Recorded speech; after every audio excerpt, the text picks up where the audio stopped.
Mohon izin, apakah sudah terlihat, Pak? Ya, silakan bisa dimulai.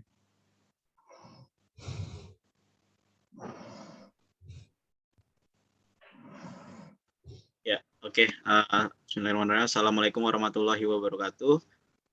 Selamat Waalaikumsalam. malam, Pak Imam dan juga teman-teman. Sebelumnya Pak Imam mohon izin, Pak, saya mematikan video karena takut jaringannya Oke, ganggu. oke. Eh, Baik, pada kesempatan kali ini, pada malam hari ini, di pertemuan setelah UTS, kami dari kelompok 1 akan melanjutkan pembahasan dari mata kuliah kepemimpinan, yaitu mengenai motivasi, kepuasan, dan juga kinerja. Lanjut saja. Ya, ini perkenalan singkat. Kami dari kelompok 1 ada saya, Andika Rizky, dan juga Alda Fitri Auliasari. Lalu di bab kali ini kita akan membahas 3 subbab, di mana diantaranya adalah mendefinisikan motivasi, kepuasan, dan juga kinerja, lalu memahami dan mempengaruhi motivasi dari follower, kemudian juga memahami dan mempengaruhi kepuasan dari follower. Oke, di bahasan yang pertama kita akan memahami dahulu apa itu motivasi, kepuasan, dan juga kinerja. Di subbab kali ini, di subbab pertama ini kita akan memahami, lalu juga akan ibaratnya melihat apa sih relasi antara ketiga variabel ini. Yang pertama itu kita akan membahas mengenai motivasi. Motivasi itu adalah segala sesuatu yang memberikan arah, intensitas, dan ketekunan untuk seseorang untuk berperilaku terhadap sesuatu. Jadi berperilaku terhadap sesuatu ini bisa berkaitan dengan pekerjaan, hobi, ataupun aktivitas seseorang gitu. Nah, sama seperti dengan personality atau kepribadian, motivasi ini tidak dapat diamati secara langsung. Artinya untuk mengamatinya kita harus menyimpulkannya dari perilaku seseorang tersebut gitu. Kemudian di variabel yang kedua ini adalah satisfaction atau kepuasan, di mana satisfaction itu kalau di buku dijelaskan itu bukan seberapa keras seseorang bekerja atau seberapa baik seseorang bekerja, tetapi itu melainkan seberapa besar seseorang itu menyukai atau puas terhadap jenis pekerjaan atau aktivitas kerja tertentu gitu. Kemudian di buku dibilang kalau misalnya orang dengan job satisfaction yang tinggi itu cenderung biasanya terlibat dalam yang disebut organizational behavior citizenship, yaitu perilaku di mana seseorang itu walaupun dia tidak terlibat langsung terhadap pekerjaan sesuatu atau seseorang gitu, tapi dia rela atau sukarela untuk membantu dalam menyelesaikan pekerjaan tersebut. Ini kalau dengan talent misalnya dia seseorang itu suka bantu kerjaan orang lain lah gitu.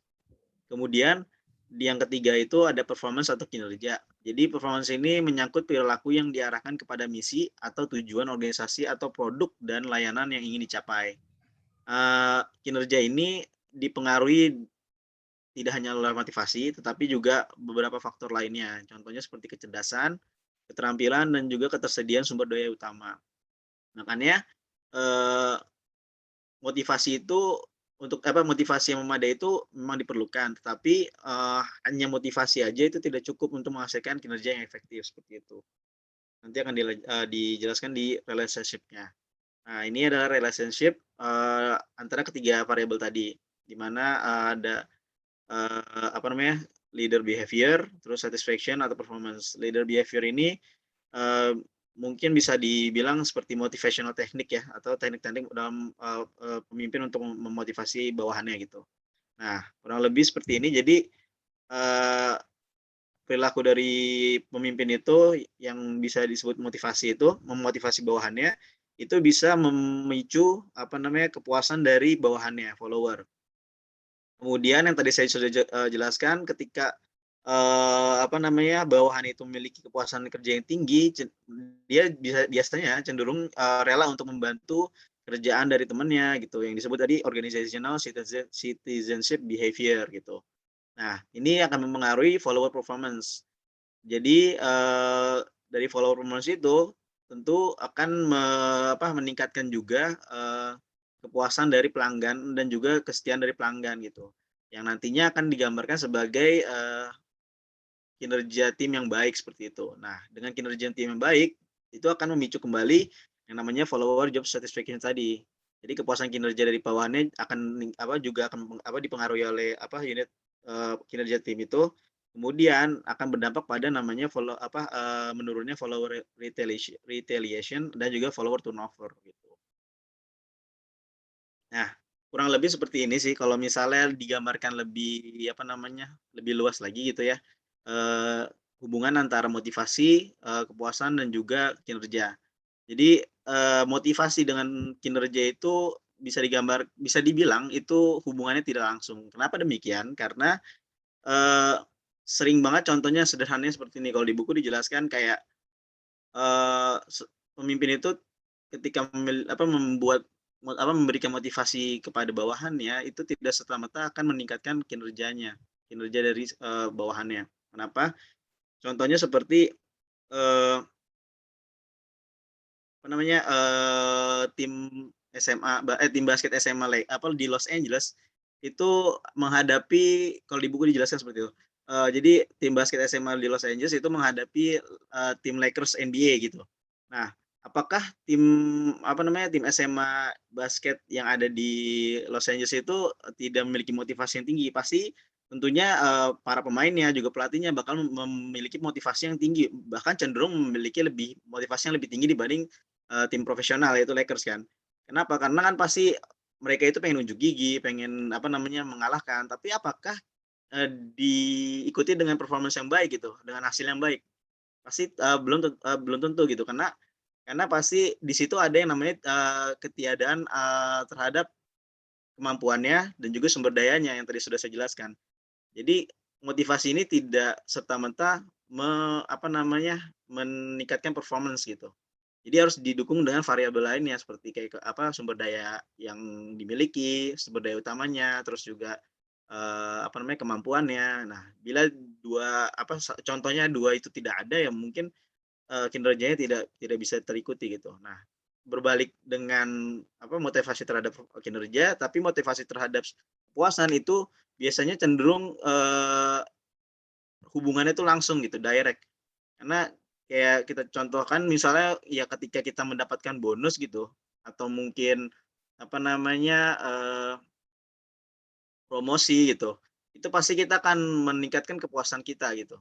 Nah, jadi tidak perlu ada yang variabel-variabel lainnya dengan kita dengan pemimpin itu memberikan motivasi dengan beberapa teknik yang nanti akan saya jelaskan, itu biasanya cenderung memiliki, hubungan langsung gitu. Nah, ket bagaimana dengan kinerja dan juga kepuasan itu, hubungannya itu kalau di buku dijelaskan juga tidak memiliki hubungan langsung. Contohnya sederhananya gini, kayak, apakah seseorang yang kinerja tinggi selalu berarti dia puas gitu, memiliki kepuasan kerja? Belum tentu, karena siapa tahu orang yang memiliki kinerja tinggi itu dia ternyata capek gitu. Kenapa? Karena, dia kerja lembur, dia kerja banting tulang gitu. Tapi dia tidak punya pilihan untuk keluar dari pekerjaan tersebut. Tapi ternyata dengan dia kerja keras tersebut, ternyata dia memiliki performance yang bagus, tapi puasannya tidak terpenuhi gitu. Nah, sebaliknya juga, apakah orang yang memiliki performance yang rendah, memiliki kepuasan yang rendah juga? Enggak juga.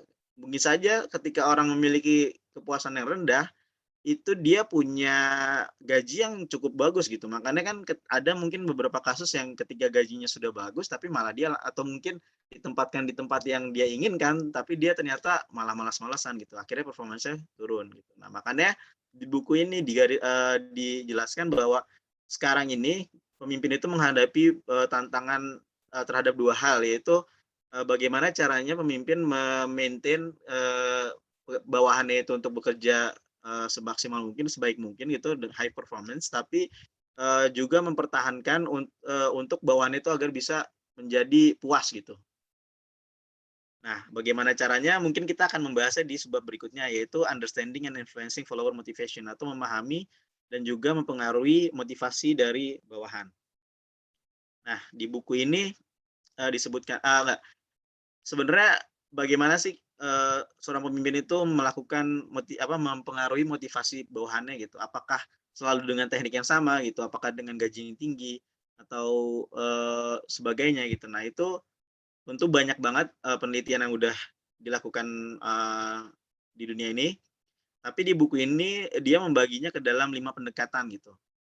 Pendekatan yang pertama itu mengenai Maslow hierarchy of needs atau hierarki terkait kebutuhan. Terus juga ada achievement orientation, yaitu sifat atau ciri-ciri kepribadian itu mempengaruhi perilaku seseorang. Kemudian juga pendekatan goal setting, yaitu menentukan target untuk mengubah perilaku. Kemudian juga pendekatan operan, yaitu menentukan hadiah dan hukuman untuk mengubah perilaku. Lalu yang terakhir itu ada empowerment, yaitu memberi seseorang itu otonomi dan kekuasaan untuk meningkatkan motivasi bekerja mereka gitu. Kita akan bahas satu persatu. Nah, yang pertama ini pendekatan Maslow hierarki ini terkenal juga kalau membahas tentang motivasi ya. Jadi Maslow ini membagi intinya adalah membagi kebutuhan seseorang itu menjadi 5 tingkatan gitu. Yang pertama itu adalah kebutuhan fisik, yang kedua itu adalah security needs atau kebutuhan akan keamanan gitu. Terus juga belonging needs yaitu kebutuhan akan memiliki, dimiliki. Terus juga esteem needs atau kebutuhan akan diakui. Terus yang terakhir adalah kebutuhan akan aktualisasi diri. Jadi intinya di buku itu dijelaskan bahwa salah satu cara untuk membuat pengikut atau follower itu terlibat dan bertahan dengan perilaku yang diinginkan oleh atasan gitu, yaitu untuk mencapai tujuan kelompok atau organisasi, itu adalah dengan memenuhi kebutuhan mereka. Nah, seperti yang saya jelaskan bahwa kebutuhan itu merujuk pada keadaan internal dan atau gairah gitu, atau keadaan terkait kekurangan yang tidak nyaman yang membuat seseorang itu termotivasi untuk berubah gitu. Nah, tadi sudah saya jelaskan bahwa needs di sini dibagi 5 tingkatan. Nah, intinya Maslow itu beranggapan bahwa seseorang itu tidak akan termotivasi jika kebutuhan pada tingkatan yang lebih rendahnya belum terpenuhi. Contohnya kayak kalau physical needs itu kan contohnya kayak kebutuhan sandang, pangan, papan gitu ya. Nah, kalau security needs mungkin kebutuhan akan jaminan bahwa kalau di konteksnya dalam pekerjaan itu contohnya kayak kebutuhan akan jaminan bahwa dia akan bekerja lebih lama mungkin dengan kontrak tidak menjadi kontrak kerja gitu, tapi pegawai tetap seperti itu. Nah, misalnya seseorang itu maksudnya sandang pangan papannya itu belum terpenuhi. Nah, atasan itu tidak bisa memberikan memotivasi seseorang dengan memberikan security needs-nya gitu, seperti itu. Jadi implikasinya adalah pemimpin dapat memotivasi seseorang bawahan hanya jika dapat mengidentifikasi kebutuhan yang dimiliki bawahan dengan tepat. Jadi kita harus tahu bawahan itu lagi ada di tahap level yang mana nih kebutuhannya, apakah dia security needs, ataukah dia ternyata masih belonging needs, ataukah dia sudah mencapai esteem needs gitu. Nah, itu perlu digarisbawahi gitu. Nah, yang berikutnya ini pendekatan mengenai achievement orientation. Jadi apakah personality atau kepribadian seseorang itu dapat mempengaruhi motivasi. Nah, beda dengan yang sebelumnya itu Maslow hierarchy, dia ini membagi yaitu Atkinson dia membagi tidak menganggap bahwa seseorang itu memiliki kebutuhan dasar yang sama gitu. Nah, di sini Atkinson berpendapat bahwa seseorang itu memiliki kepribadian yang berbeda-beda terkait achievement-nya. Jadi ada orang yang disebut achievement orientation, yaitu adalah kecenderungan individu untuk mengarah upaya terhadap penyelesaian tugas bergantung pada kuatnya motivasi untuk meraih kesuksesan. Artinya maksudnya di sini tuh Atkinson berpendapat bahwa seseorang itu ada yang high achiever atau ada yang low achiever gitu. High achiever itu dia kayak tanpa dia diberikan apapun, tapi dia dalam bekerja itu selalu pengen achieve yang tinggi gitu, nggak mau yang standar-standar saja gitu. Nah, itu disebut high achiever. Nah, orang dengan high achiever itu cenderung termotivasi menyelesaikan tugas yang menantang. Namun menantang pun harus bisa diukur gitu dan harus bisa diselesaikan, bukan menantang tapi ibaratnya impossible. Nah, kemudian juga orang yang high achiever ini biasanya sangat ingin segera mendapatkan feedback, apakah pekerjaannya bagus, apakah masih kurang, seperti itu. Nah, terus selain itu juga orang yang high achiever itu cenderung menetapkan target yang tinggi, dia nggak mau target yang biasa-biasa aja. Lalu implikasinya adalah di sini, pemimpin harus bisa, dengan teori ini, pemimpin harus bisa menyaring dan mempertahankan bawahan dengan sifat achievement orientasi yang tinggi. Jadi, penting banget buat pemimpin dari awal itu ketika menyaring seseorang, dia harus bisa menilai apakah orang itu high achiever atau low achiever. Nah, selain dia sudah bisa menyaringnya, dia juga harus bisa bagaimana caranya mempertahankan orang itu untuk tidak, pergi dari, organisasi yang kita punya gitu. Terus juga pemimpin di sini, karena dia karena high achiever itu cenderung memiliki, ingin menyelesaikan pekerjaan yang menantang gitu, tapi bisa diselesaikan, makanya di sini pemimpin harus bisa menetapkan target yang terukur gitu. Selain itu, kalau di buku contohnya mungkin orang-orang yang high achiever ini sangat suka dengan, reward atau maksudnya motivasi yang berupa, seperti promosi gitu kan. Jadi kan kalau promosi pasti dia memiliki tantangan yang baru atau mungkin seperti beasiswa, dengan beasiswa kan mungkin dia memiliki ilmu yang baru gitu sehingga dia bisa mencapai level yang berikutnya kayak gitu. Nah, untuk pendekatan yang ketiga ini ada goal setting, yaitu bagaimana, target dari kinerja itu bisa mempengaruhi motivasi. Jadi di buku itu dijelaskan bahwa pemimpin itu harus dapat menetapkan target yang jelas, namun juga tidak hanya target yang jelas, tapi juga serta harus dapat membuat perencanaan yang sistematis untuk dapat mencapai target tersebut. Terus juga di buku itu dijelaskan bahwa target itu dapat mengarahkan perhatian, terus juga dapat memobilisasi usaha, lalu juga dapat membantu orang untuk mengembangkan strategi pencapaian dan membantu orang terus mengerahkan upaya sampai tujuan tercapai. Nah, di sini ada, peneliti atau, eee namanya Lockheed and Latham, dia memberikan beberapa aspek dalam menetapkan target itu. Dia memberikan beberapa kiat-kiat dalam, bagaimana pemimpin harusnya menetapkan target gitu. Nah, mereka menyebutkan bahwa target yang baik itu adalah target yang spesifik dan sulit. Kenapa demikian? Karena menurut studi, target yang spesifik dan sulit ini dapat menghasilkan upaya dan kinerja yang lebih tinggi secara konsisten gitu. Lalu juga penting sekali, dalam menetapkan target itu yang disebut namanya goal commitment.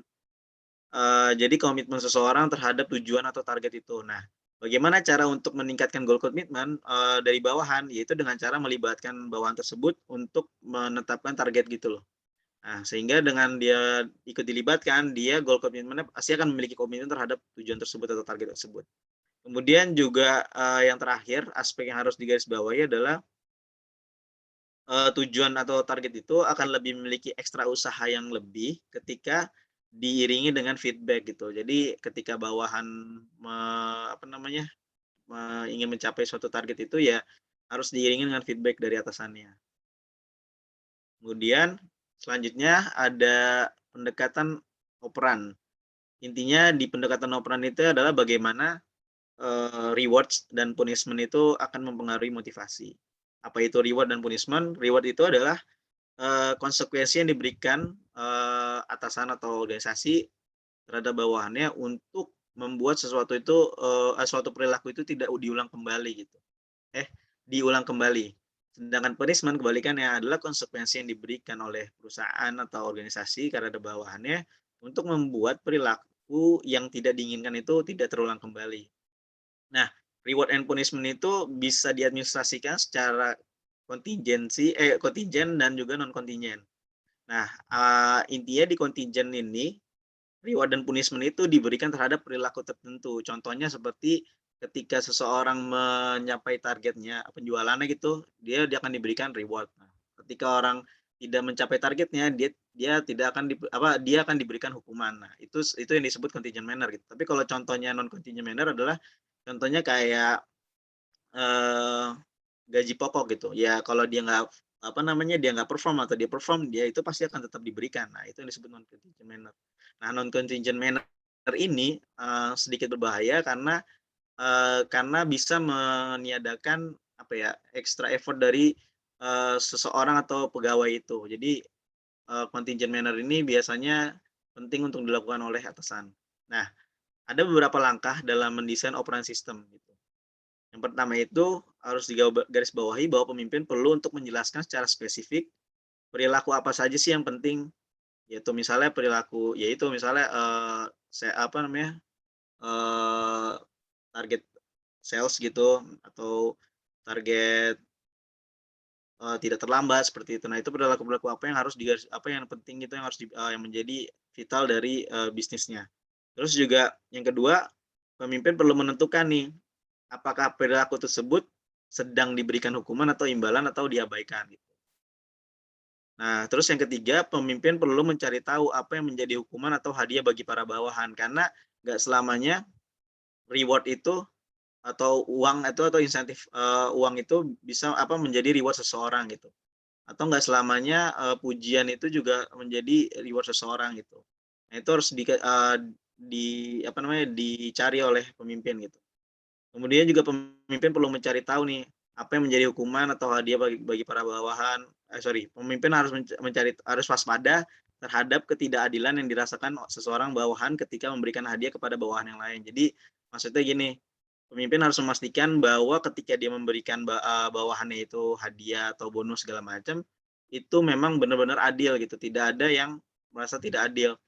Karena bisa jadi ketika kita memberikan bonus katakanlah 10 juta gitu terhadap pegawai A, ternyata pegawai B menganggap kinerja itu sama atau bahkan lebih baik daripada si pegawai A. Nah, tapi si pegawai B ini tidak diberikan apapun. Nah, ini harus harus diwaspadai gitu karena kalau itu terjadi maka operasi sistemnya ini bisa disebut gagal gitu. Kemudian pemimpin tidak boleh membatasi jumlah hadiah yang diberikan kepada bawahan yang memang pantas menerimanya. Kalau di buku disebutkan bahwa banyak penelitian mengatakan misalnya perusahaan-perusahaan yang terbesar itu selalu tidak membatasi hadiah untuk para karyawannya gitu. Justru cenderung kalau dia membatasi itu akan menghambat perusahaannya untuk lebih maju seperti itu. Kemudian yang terakhir itu pemimpin sebisa mungkin untuk menerapkan reward dan punishment dalam contingent manner ya, yang seperti saya sudah jelaskan karena non contingent ini bisa malah jadi bumerang bagi perusahaan ketika usaha dari bawahan itu diabaikan lah seperti itu. Nah, bagian yang berikutnya akan dijelaskan oleh teman saya Alda.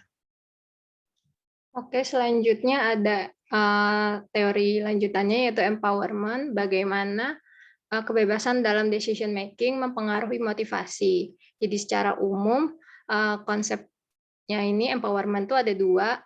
Pertama top down proses, yang kedua itu bottom up proses. Kalau top down itu berarti si leadernya itu memberi visi dan goals, lalu followersnya itu atau bawahannya itu bertanggung jawab untuk mencapai tersebut.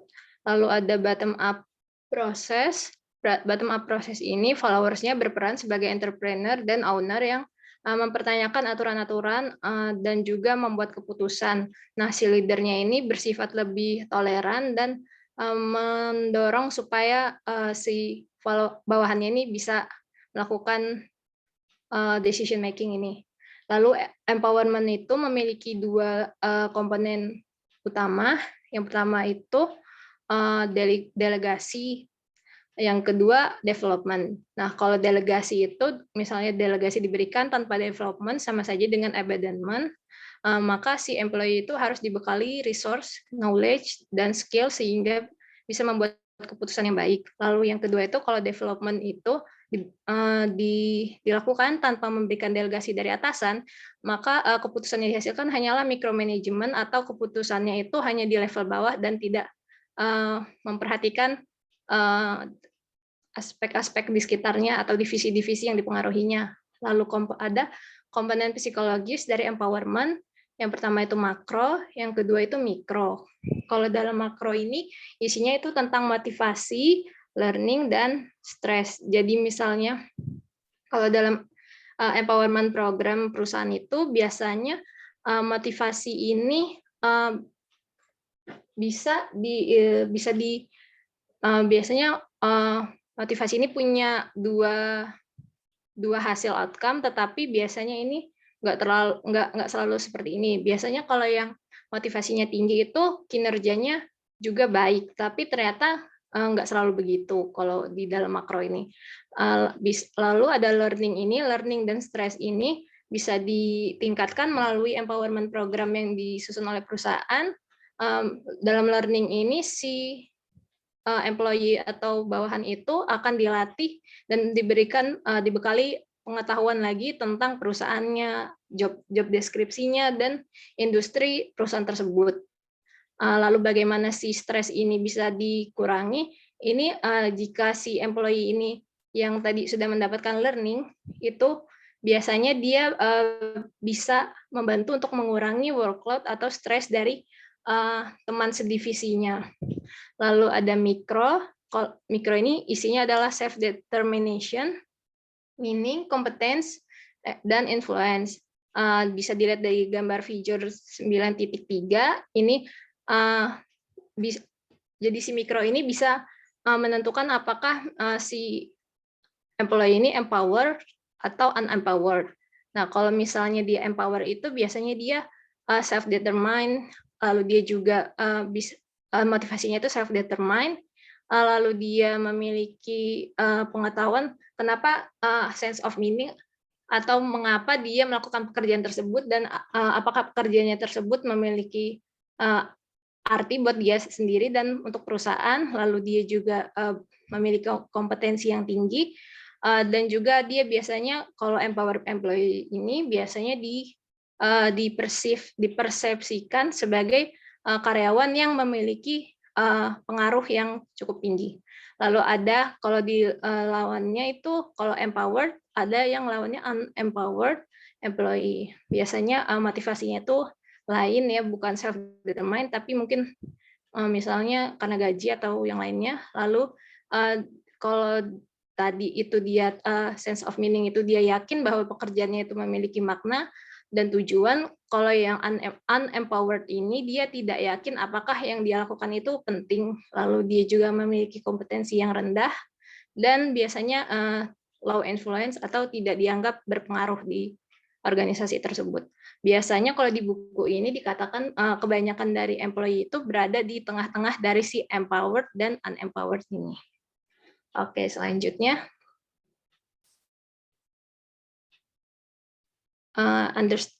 subbab ketiga ini memahami dan mempengaruhi kepuasan dari bawahan. Selanjutnya, dalam memahami dan mempengaruhi satisfaction dari bawahan itu ada beberapa poin yang akan kita bahas. Yang pertama itu ciri-ciri dari si bawahan yang satisfied. Dia biasanya more likely to continue working for the organization. Biasanya dia merasa akan bekerja untuk waktu yang lama untuk perusahaan tersebut, lalu juga dia biasanya lebih engage dan melakukan sesuatu itu lebih dari job deskripsi dan role dia. Lalu karena dia melakukan sesuatu pekerjaan itu lebih dari job desk dan role dia atau peran dia di organisasi tersebut, maka si employee ini juga bisa membantu untuk mengurangi workload dan stres dari teman sedivisinya. Lalu kalau yang dissatisfied ini biasanya dia lebih cenderung untuk resign atau meninggalkan perusahaan. Nah, kalau ada employee yang dissatisfied ini biasanya dia menimbulkan dua cost, yaitu direct cost dan indirect cost. Kalau untuk direct cost itu artinya biaya yang dikeluarkan untuk hiring orang baru. Kalau indirect cost ini biaya yang keluar karena loss of sales yang disebabkan si customer-nya atau pelanggannya itu berganti kepada produk kompetitornya. Lalu misalnya kalau loss of sales ini terjadi, maka revenue itu turun. Lalu kalau revenue turun, biasanya juga investor itu ragu untuk investasi di perusahaan tersebut. Lalu juga kalau di buku ini dikatakan investor itu juga selain dari si ngelihat revenue-nya ini, juga biasanya ngelihat apakah perusahaan ini punya turnover yang dysfunctional, turnover yang tinggi. Jadi nilai sahamnya juga bisa turun. Lalu yang kedua itu kalau si employee atau bawahannya karyawan itu tidak puas atau dissatisfied, biasanya dia behavior-nya adalah counterproductive atau tidak produktif. Lalu dia juga adversarial with leadership, alias dia ini memiliki sikap yang berlawan atau berhubungan dengan leadership atau kepemimpinan. Contohnya, in example-nya itu dia biasanya mengajukan komplain. Lalu dalam bahasan ini juga kita akan membahas tentang ada functional turnover, ada dysfunctional turnover. Kalau functional turnover itu ini yang normal, biasanya disebabkan karena pensiun atau seseorang itu mungkin tidak cocok dengan perusahaannya, lalu mungkin karyawan itu performa kinerja itu di bawah standar perusahaan. Yang kurang baik ini, yang tadi menyebabkan investor ragu-ragu juga itu adalah dysfunctional turnover, yaitu ketika best and brightest, jadi karyawan yang terbaik dan mungkin kinerjanya itu istilahnya kalau nggak ada dia nggak bergerak gitu, mungkin divisinya gitu nggak bergerak, karena dia ini sangat berpengaruh dan sangat kompeten. Misalnya dia itu tidak puas dan resign. Nah, ini dysfunctional turnover ini biasanya terjadi saat downsizing perusahaan karena adanya penurunan kinerja. Maksudnya itu contohnya ada biaya yang naik, mungkin biaya produksi, lalu ada decrease, ada penurunan revenue, penurunan market share, dan penurunan profitabilitas. Lalu efek downsizing ini juga dijelaskan lebih lanjut, biasanya karyawan yang kompeten ini keluar, kemudian yang tersisa hanyalah mereka yang kurang mampu atau kurang kompeten, lalu mereka ini biasanya diberikan tambahan pekerjaan, teman-teman mereka yang resign. Jadi yang tersisa itu yang kurang kompeten, tapi tetap harus disuruh untuk cover kerjaan teman-temannya. Di satu sisi juga budget training biasanya dikurangi. Lalu top level management ini biasanya kesulitan juga dalam merekrut orang yang kompeten. Oke, selanjutnya. Ini ada gambar yang menjelaskan kenapa orang biasanya resign atau leave, dan kenapa orang biasanya stay di perusahaan atau organisasi. Kalau kenapa dia meninggalkan perusahaan, biasanya karena limited recognition atau rekognisi dan praise yang terbatas, lalu kompensasinya juga kurang mungkin, lalu otoritas yang terbatas, personality conflict, lalu sisanya 16% itu alasan lainnya. Lalu kenapa orang biasanya stay di organisasi ini? Karena adanya kelihatan kalau misalnya dia kerja di sini itu dia punya masa kerja yang akan lama gitu. Promises long term employment, lalu juga dia mendapatkan support berupa training dan education. Lalu perusahaan itu biasanya meng-hire orang-orang yang memang kerja keras dan orang-orang yang pintar. Jadi mungkin kalau misalnya teman satu perusahaan, teman satu divisi teman kerja kita itu pekerja keras, hardworking dan pintar, kan biasanya kita juga nyaman gitu. Jadi istilahnya kita akan jarang kemungkinan kita nge-cover kerjaan dia. Lalu juga encourage fun and collegial relationship. Lalu yang terakhir itu perusahaan yang membasiskan job evaluasinya terhadap inovasi. Job satisfaction survey itu biasanya useful ketika kita membandingkannya dengan beberapa referensi. Referensinya ini bisa dari past result atau survei di masa lalu, gitu, mungkin survei tahun lalunya. Lalu yang kedua itu bisa juga survei dari perusahaan atau organisasi yang sejenis. Oke, selanjutnya. Selanjutnya ada global, facet, and life satisfaction. Nah, di tabel 9.3 ini ada item yang biasanya ditanyakan dalam questionnaire satisfaction. Yang pertama itu overall I am satisfied with my job, itu masuknya ke global satisfaction. Lalu yang nomor 2 sampai nomor 7 ini masuknya ke facet. Yang nomor 8 ini life satisfaction. In general, I'm satisfied with my life and where it is going. Jadi global satisfaction itu bagaimana kepuasan kerja karyawan secara keseluruhan. Lalu mungkin secara keseluruhan dia puas, tapi bisa juga di sisi lain juga dia nggak puas dengan beberapa aspek dari pekerjaannya tersebut. Ini yang mungkin akan kita bahas termasuk ke dalam facet satisfaction, yaitu sejauh mana tingkat kepuasan karyawan terhadap beberapa aspek berbeda dari pekerjaannya. Itu bisa jadi dari gaji, benefit, promosi, jam kerja, dan sebagainya. Lalu di dalam global facet and life satisfaction ini juga ada hierarchy effect, yang mengatakan bahwa secara umum orang yang masa kerjanya itu lebih lama atau jabatannya tinggi itu punya global and facet satisfaction yang lebih tinggi dibanding orang yang berada di bawahnya, atau masa kerjanya lebih kurang dari dia dan jabatannya mungkin di bawah dia. Lalu selanjutnya ada life satisfaction, ini attitude seseorang tentang kepuasannya itu terhadap hidup in general. Oke, selanjutnya. Ini ada contoh dari facet satisfaction survey. Ini kalau di buku ini, gambar ini survei dari sebuah perusahaan penerbangan. Jadi kalau di gambar ini, kalau yang sebelah kiri ini standar skor. Oh ya, standar skor. 65, 60, 55 sampai 35 nyampe 0 itu. Lalu yang kanan ini very high, mix range, low, very low. Lalu di bawahnya ini ada nama itu apa ya, nama indikatornya tuh. Contohnya working condition. Mungkin nanti bisa di zoom sendiri di yang slide udah dibagiin. Jadi kalau dari gambar ini dirangkum, yang satisfied itu adalah yang skornya di atas 50. Ini cuma ada 2 ya kalau nggak salah. Ini benefit sama work itself. Kalau yang dissatisfied ini skornya yang di bawah 50, ini banyak banget. Tapi kita ambil contoh aja top leadership. Jadi kalau di buku ini dikatakan sebenarnya top leadership atau mungkin yang dinilai ini adalah direkturnya ini mungkin personality-nya menyenangkan atau baik, tapi yang buat karyawannya nggak menilai dissatisfied atau tidak puas dengan si top leadership ini karena si direktur ini kalau memberikan arahan itu suka nggak jelas, lalu dia juga sering merubah opini dia atau keputusan dia di keputusan yang krusial, lalu dia juga sering ngasih tugas itu sembarangan, misalnya siapapun yang dia lihat dia kasih tugas gitu, dilimpahin tugasnya dan sebagainya. Mungkin bisa dibaca lebih lanjut di buku. Selanjutnya ada 3 teori dari kepuasan kinerja. Kalau ini ada gambarnya 8 theories of satisfaction. Kalau Maslow, achievement orientation, goal setting, operan sama empowerment tadi udah kita bahas di slide-slide sebelumnya. Maka di bahasan yang 3 teoris ini kita akan membahas tentang affectivity, Herzberg 2 factor theory, dan organizational justice.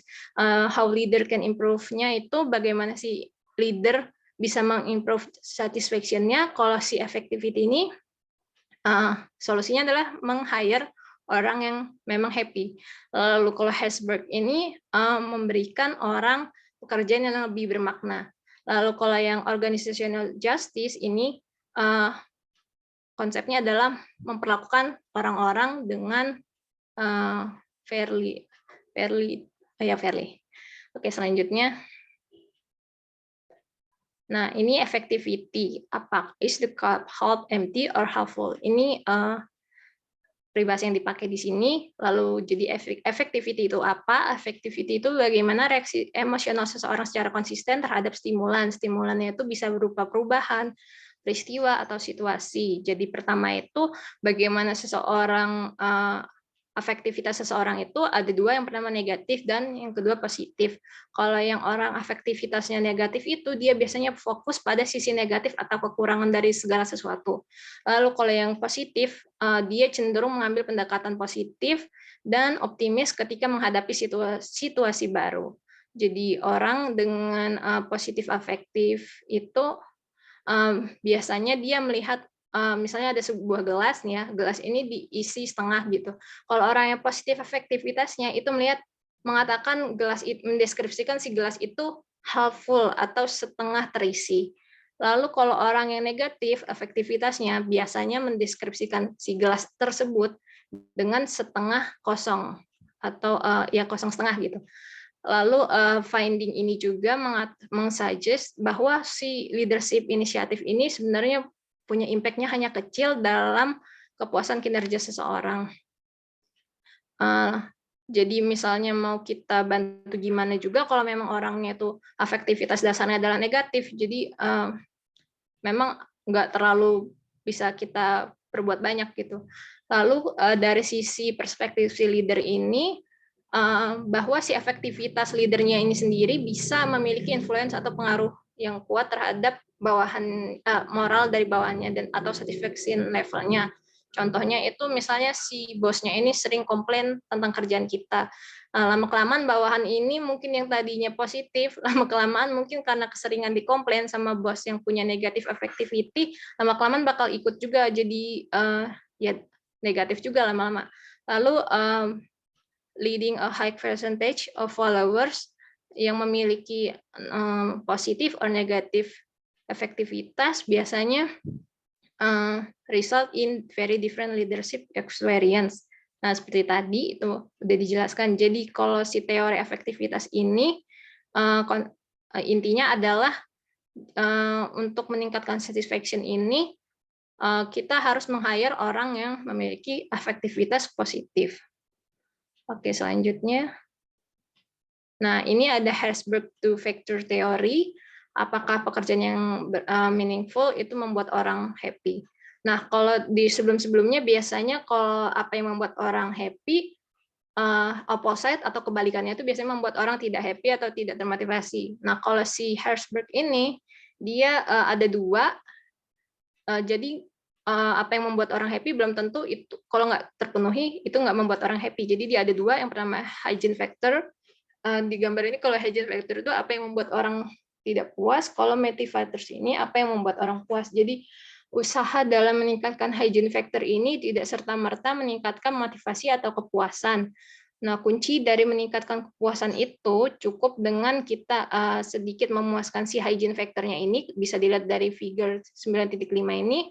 Lalu kita memaksimalkan di faktor yang motivators-nya. Faktor motivators ini yang di table 9.5 ini achievement, recognition, work itself, responsibility, advancement.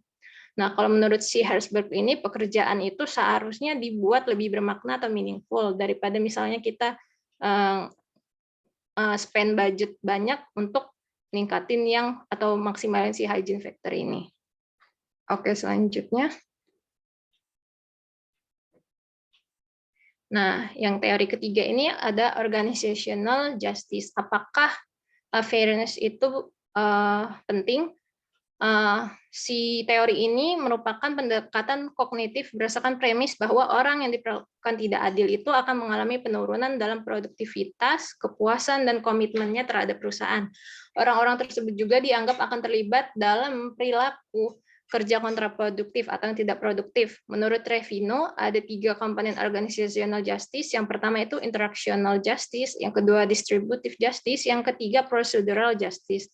Kalau interactional ini mengacu pada sejauh mana orang ini diberi informasi mengenai prosedur penghargaan yang berbeda dan diperlakukan dengan martabat dan hormat. Kalau yang kedua ini distributive justice itu tentang persepsi apakah tingkat reward atau punishment yang diberikan itu sepadan dengan kinerja atau pelanggaran yang dibuat oleh karyawan. Yang ketiga ini ada procedural justice, itu melibatkan proses bagaimana reward atau punishment itu diberikan. Jadi kalau di teori organizational justice ini, jika misalnya si leader ini ingin meningkatkan kepuasan kerja melalui approach ini, maka harus memastikan tiga-tiganya ini kalau ditanya kepada karyawannya dijawab dengan ya. Jika tidak, mungkin si leader ini perlu mengubah sistem reward dan punishment-nya. Sekian dari kelompok kami. Terima kasih Pak Imam dan teman-teman. Oke, terima kasih kelompok 1. Mungkin silahkan kita buka sesi tanya jawab. Silahkan dari teman-teman kelompok yang lain yang mau bertanya, bisa raise hand, bisa langsung ditanyakan, bisa diketik di chat.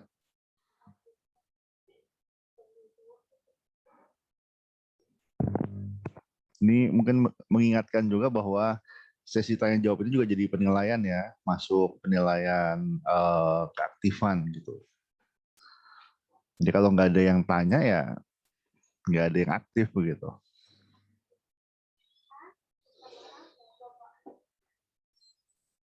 Oke. Oh, bukan. Ada yang bertanya?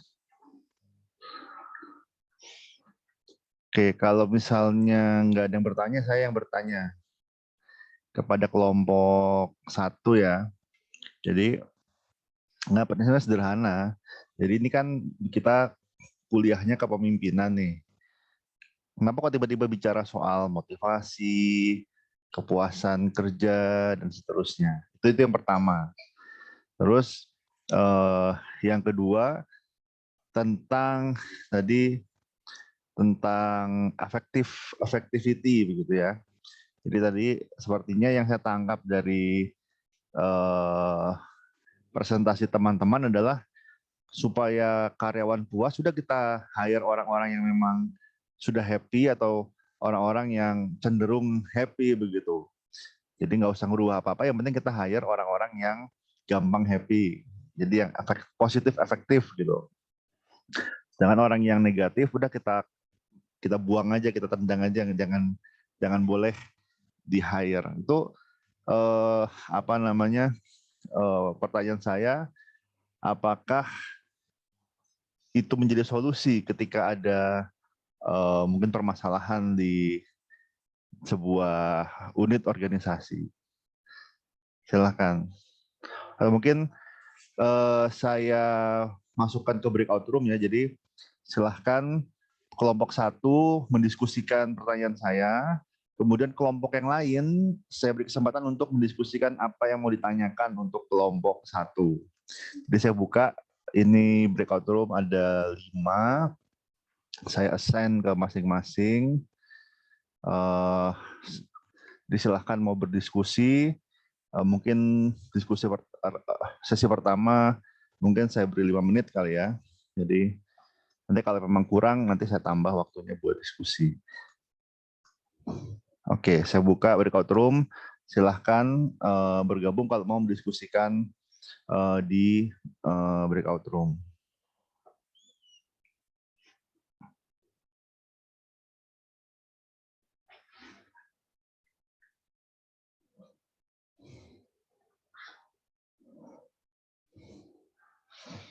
Rehual, Anda kelompok berapa? Okay.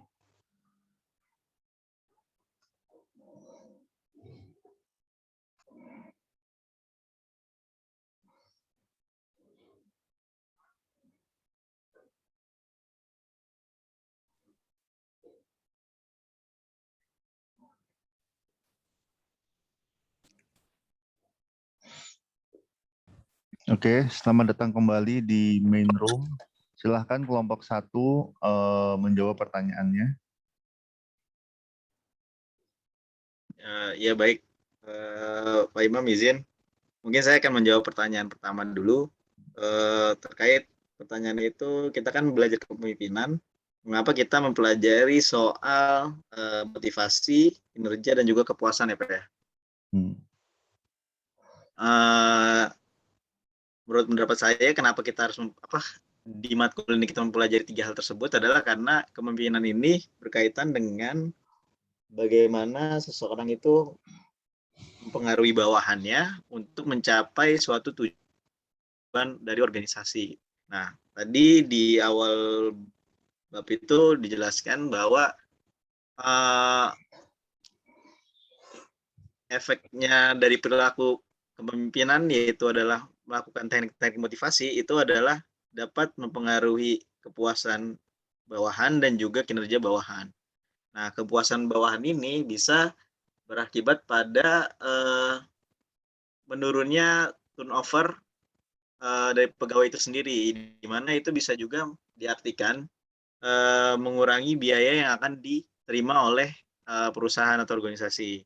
Nah, sedangkan dari efeknya terhadap kinerja karyawan atau bawahan itu adalah dapat meningkatkan kepuasan dari pelanggan, lalu juga meningkatkan loyalitas dari pelanggan. Yang nantinya tentunya akan meningkatkan dari revenue organisasi itu. Kurang lebih sih seperti itu kalau menurut saya. Kenapa kita harus mempelajari 3 hal tersebut? Oke. Alda, ada yang mau ditambahkan, Alda? Kalau dari saya, mungkin nambahin punya Andika ya Pak. Kalau dari materi yang saya buat itu, kenapa kita harus mempelajari si motivasi, satisfaction sama performa ini? Karena kalau misalnya, karena tiga-tiga ini berhubungan. Lalu yang bisa mempengaruhi ini selain situasional itu sih leader itu sendiri. Jadi kalau misalnya performanya atau motivasinya turun itu dan satisfaction-nya berkurang itu biasanya si bawahan ini tadi kalau dissatisfied itu dia bisa resign dari perusahaan. Itu menimbulkan direct cost sama indirect cost. Nah, kalau si direct cost ini ya tadi biaya untuk hire orang baru. Kalau yang si indirect ini kemana-mana itu apa namanya pengaruhnya. Itu pertama misalnya tadi yang kayak Andika bilang si customer itu pindah ke kompetitor kita, lalu kita kehilangan sales, revenue kita turun. Kalau revenue turun itu biasanya juga buat investor itu yang tadinya misalnya udah invest terus ngejual sahamnya gitu, terus habis itu saham kita turun. Habis itu juga si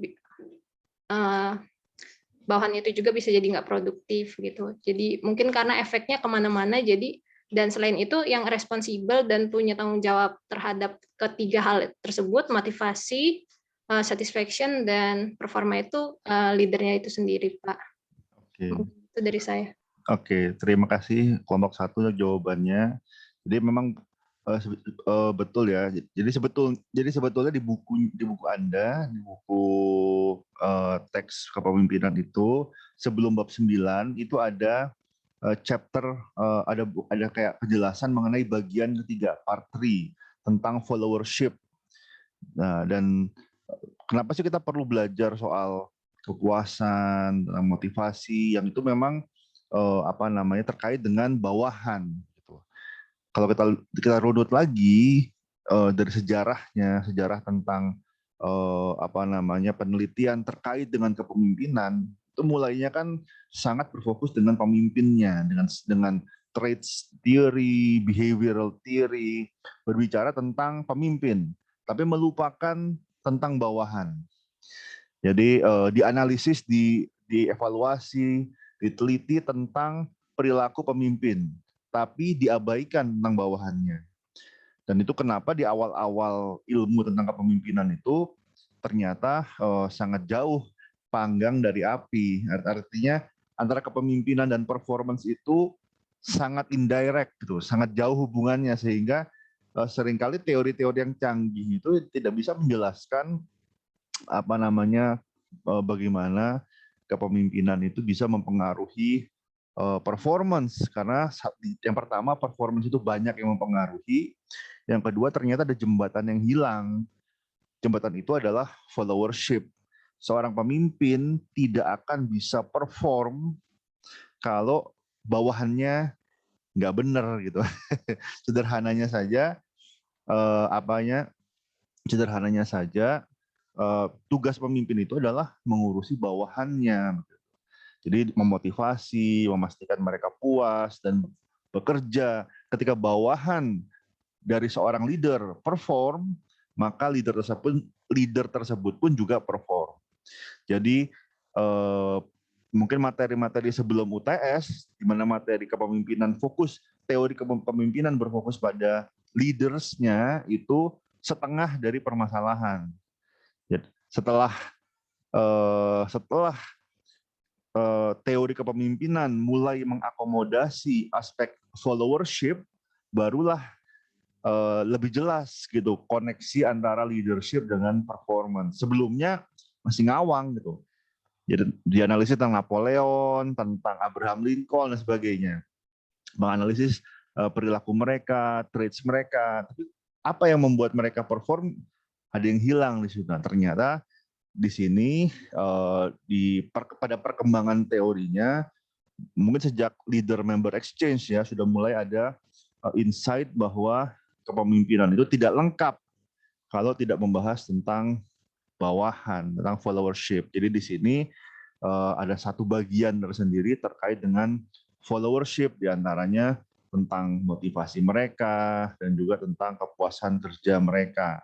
Itulah kenapa kita perlu membahas tentang dua hal ini, padahal kita bicara soal kepemimpinan. Kenapa? Karena seorang pemimpin nggak bisa kerja sendiri, dia butuh bawahan, dan bawahan tersebut harus dimotivasi, harus dijaga kepuasannya agar bisa perform. Walaupun performance itu sendiri sangat indirect, artinya banyak faktor yang mempengaruhi, yang menjembatani antara kepemimpinan, antara motivasi, antara kepuasan dengan performance itu sendiri. Begitu. Oke, mungkin yang kedua bisa dijawab kelompok 1, silahkan.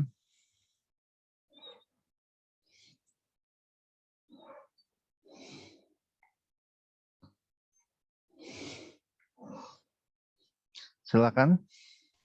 Kalau dari teori efektivitas ini, Pak, kalau yang saya pahami dari buku juga memang dia berfokusnya kepada good selection dan good recruitment itu sendiri. Jadi kalau misalnya setelah terjadi rekrutmen itu, kemudian misalnya di perusahaan itu ada masalah gitu di unit kerjanya, jadi mungkin teori ini udah nggak bisa dipakai lagi karena memang dia berfokusnya hanya pada si good recruitment-nya. Misalnya udah terjadi nih kita nge-hire orang yang nggak happy, kan nggak mungkin juga bisa kita hire semuanya yang happy gitu.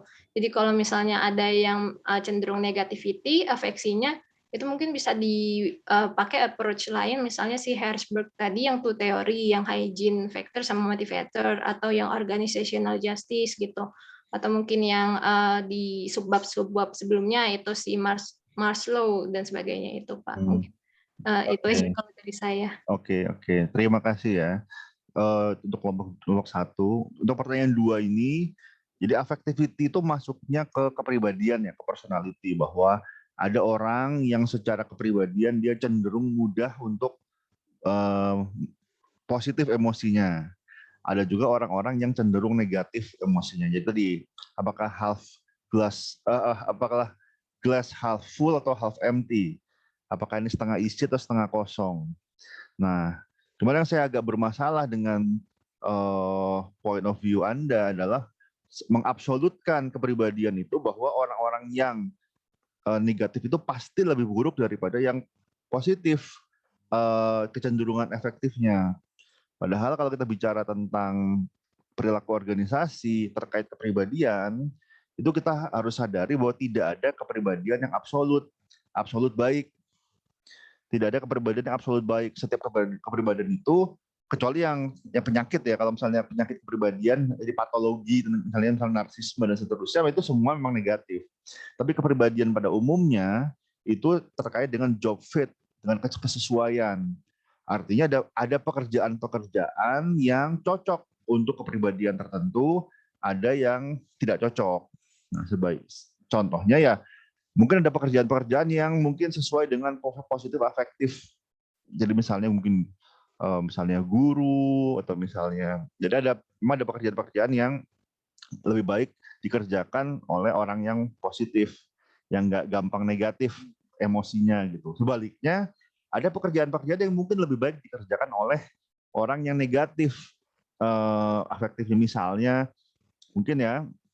misalnya detektif atau akuntan, mungkin dia meneliti mengaudit. Kalau misalnya cenderung positif, bisa jadi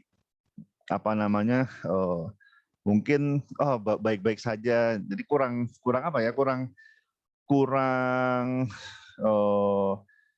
jadi kurang inisiatif untuk melakukan sebuah perubahan. Karena orang-orang yang orang yang justru kadang-kadang banyak perubahan itu terjadi ketika ada yang merasa ini sesuatu yang salah, ini negatif, sehingga mungkin ada whistleblower, kemudian ada jadi ketika semuanya happy saja, padahal ada masalah, itu satu tidak menyelesaikan masalah gitu. Kalau katakanlah perusahaan kita ada suatu permasalahan, terus kita hire orang yang happy saja, orang yang positif saja, kemudian mereka menerima sesuatu yang bermasalah tersebut sebagai hal yang wajar, ya sampai kiamat juga nggak berubah, tidak akan terselesaikan untuk permasalahan. Tapi ketika orang tersebut mungkin nggak ekstrem negatif ya, tapi mungkin agak sedikit negatif, sehingga dia mengadres bahwa ini ada sebuah permasalahan, kemudian melakukan voicing, justru kita butuh, artinya gini, seorang pemimpin tidak bisa berharap hanya akan mendapatkan pemimpin yang asal bapak senang atau yang happy saja. Jadi seringkali kita butuh chemistry. Jadi mungkin dalam satu tim ada satu yang negatif, jadi yang cenderung negatif, tapi dibutuhkan. Jadi sebagai devil advocate gitu, ketika ada yang masalah, jadi seringkali problem identification itu muncul dari orang yang mungkin mindsetnya agak negatif, itu bukan ekstrim negatif ya, agak negatif gitu. Jadi dan sekali lagi kita membutuhkan diversity. Diversity ini termasuk diversity dari personality. begitu. Kalau karyawan kita semuanya sepaham, sepemikiran, positif-positif semua, ya mungkin akan lebih satisfied, tapi mungkin performance-nya nggak akan tinggi begitu. Karena ya udah happy-happy aja. Sedangkan untuk bisa satisfied dan perform, nah butuh diversity, mungkin ada yang positif, ada yang agak negatif, baru bisa optimal gitu. Mungkin itu yang bisa saya tambahkan. Oke, silahkan saya buka lagi kepada forum. Ada yang mau bertanya terkait kelompok 1, materi kelompok 1, motivasi dan kepuasan kerja. Izin bertanya, Pak. Oke, silakan Mas Ma'ruf. Ya, Ma'ruf, Pak. Mohon maaf sebelumnya matikan kamera karena memang Ya. situasinya, Pak. Mau izin bertanya terkait dengan isu mental health ya. Jadi kita menyikapi mental health yang bisa memang disebabkan oleh faktor pribadi dari orang tersebut atau kehidupan di luar pekerjaan.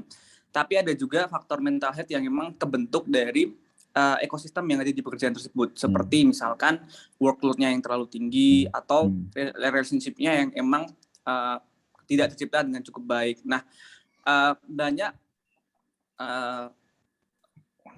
kajian atau artikel yang menyatakan bahwa isu mental health ini tidak bisa disikapi oleh yang bersangkutan aja, tapi harus dibentuk secara sistemik. Nah, menurut teman-teman, kira-kira gimana sih peran leader itu untuk ngebangun suatu sistem yang ngedorong terutama bagi orang yang terkena mental health. Jadi mental health itu misalkan ada satu ekosistem yang emang workload-nya udah tinggi, orang lain biasa-biasa aja, tapi satu kawan ini dia udah stres diri, udah jadi pemurung, jadi labil emosinya. Nah, ini kan mungkin barangkali cuma satu orang. Jadi sebenarnya teman-teman yang lain juga udah siap atau udah kuat untuk menghadapi ekosistemnya, tapi ada satu orang yang memang terjangkit penyakit kan, bukan penyakit ya, belum cukup sehat lah mentalnya. Nah, ini kira-kira teman-teman ada tanggapan nggak gimana sih caranya pendekatan yang secara sistemik untuk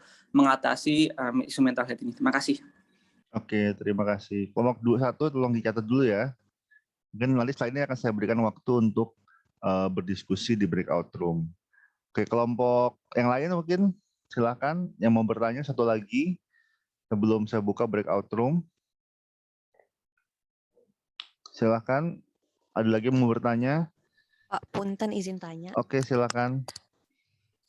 Ini sih Pak, kebetulan di mata kuliah lain kita kan lagi ada mata kuliah riset ya Pak. Terus kebetulan kalau kelompok kami ini tuh membahas bagaimana peran misalnya jadi gender leadership sih Pak, lebih gitu. Jadi apakah sebetulnya si perempuan, jika perempuan menjadi leader gitu, itu akan lebih mempengaruhi motivasi pekerjanya, atau ketika laki-laki yang menjadi leader itu akan mempengaruhi performance si followernya gitu Pak. Apakah menurut teman-teman gender leadership ini gimana ya, relevan gitu untuk maksudnya kayak berkorelasi positif atau enggak gitu ya terhadap performance followernya kayak gitu. Karena kan kita lihat sekarang kalau banyak juga gitu women yang jadi CEO gitu kan, bukan lagi sekarang lebih equal lah ya Pak ya, sebetulnya di dunia kerja pun seperti itu. Kalau menurut pandangan teman-teman seperti apa? Kira-kira seperti itu sih Pak, terima kasih. Oke, mungkin kelompok 1 dicatat dulu, saya buka kembali breakout room-nya. Mungkin saya beri 5 menit lagi, nanti setelah itu kita balik lagi ke main room untuk mendengarkan jawabannya. Oke, sudah saya buka, silakan yang mau bergabung ke breakout room. Kalau yang lain juga silakan, kalau masih mau bergabung ke breakout room, atau kalau mau di stay di main room juga silakan.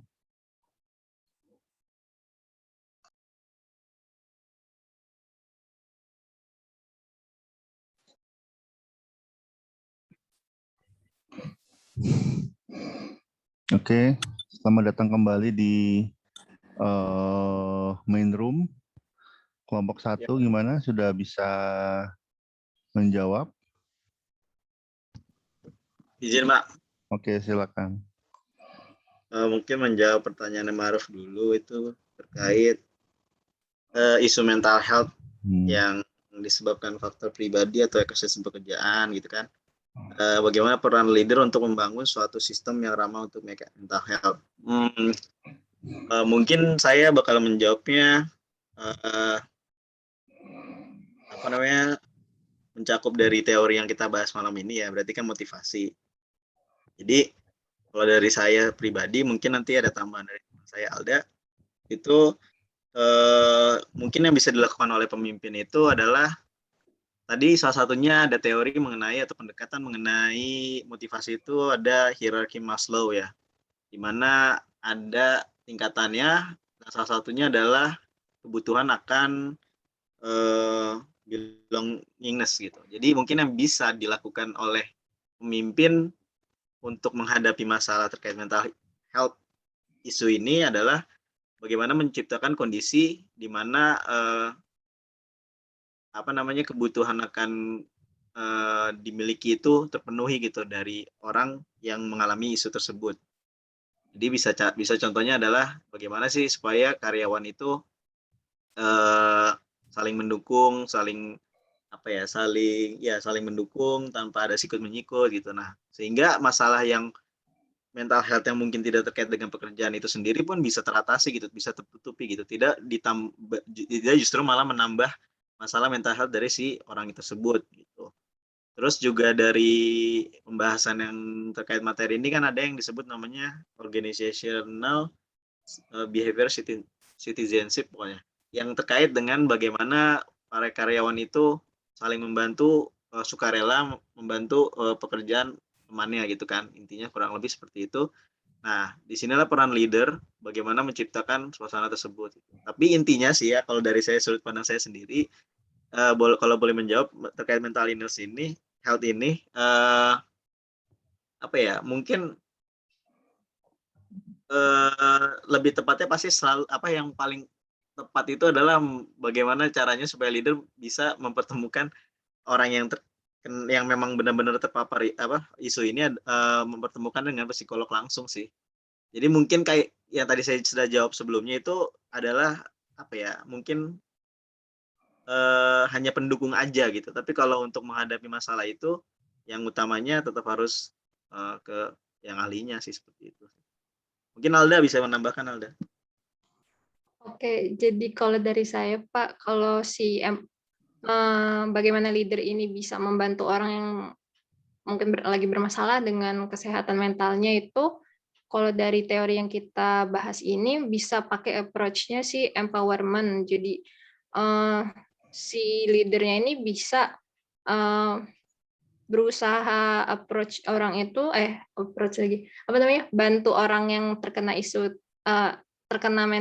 masalah mental itu dengan mungkin kalau untuk sementara gitu dia dikasih decision making atau cara bekerjanya itu lebih leluasa gitu, misalnya bagaimana dia menyelesaikan pekerjaannya, terus waktu bekerjanya juga gitu. Terus mungkin kalau untuk secara personal bisa sih ditanyain gitu kenapa gitu, lagi ada masalah apa. Biasanya orang kalau udah ngerasa direkognisi juga jadi lebih ini ya, kalau kita udah ngebangun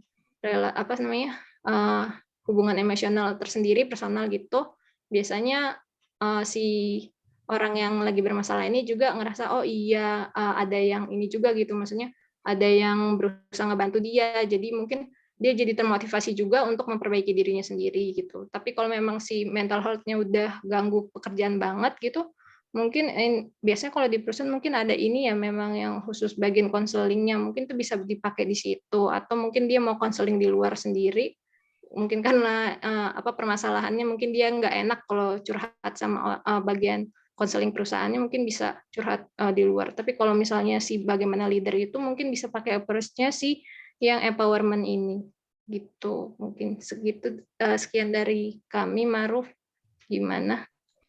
Oke, Terima kasih banyak. Oke.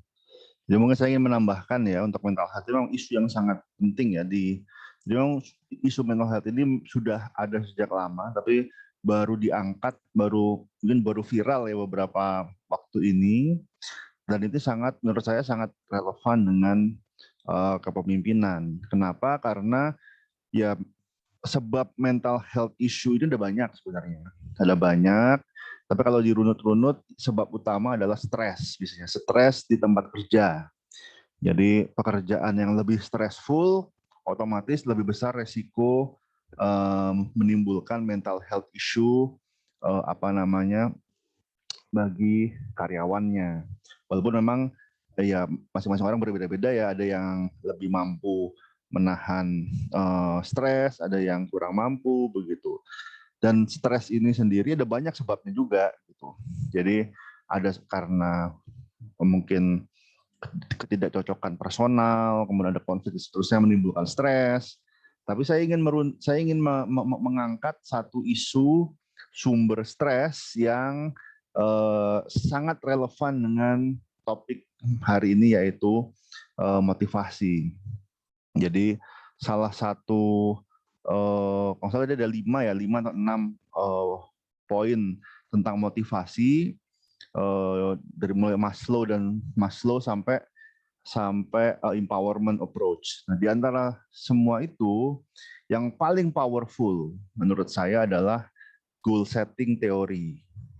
Jadi di antara semua teori motivasi yang paling powerful adalah goal setting teori. Kenapa?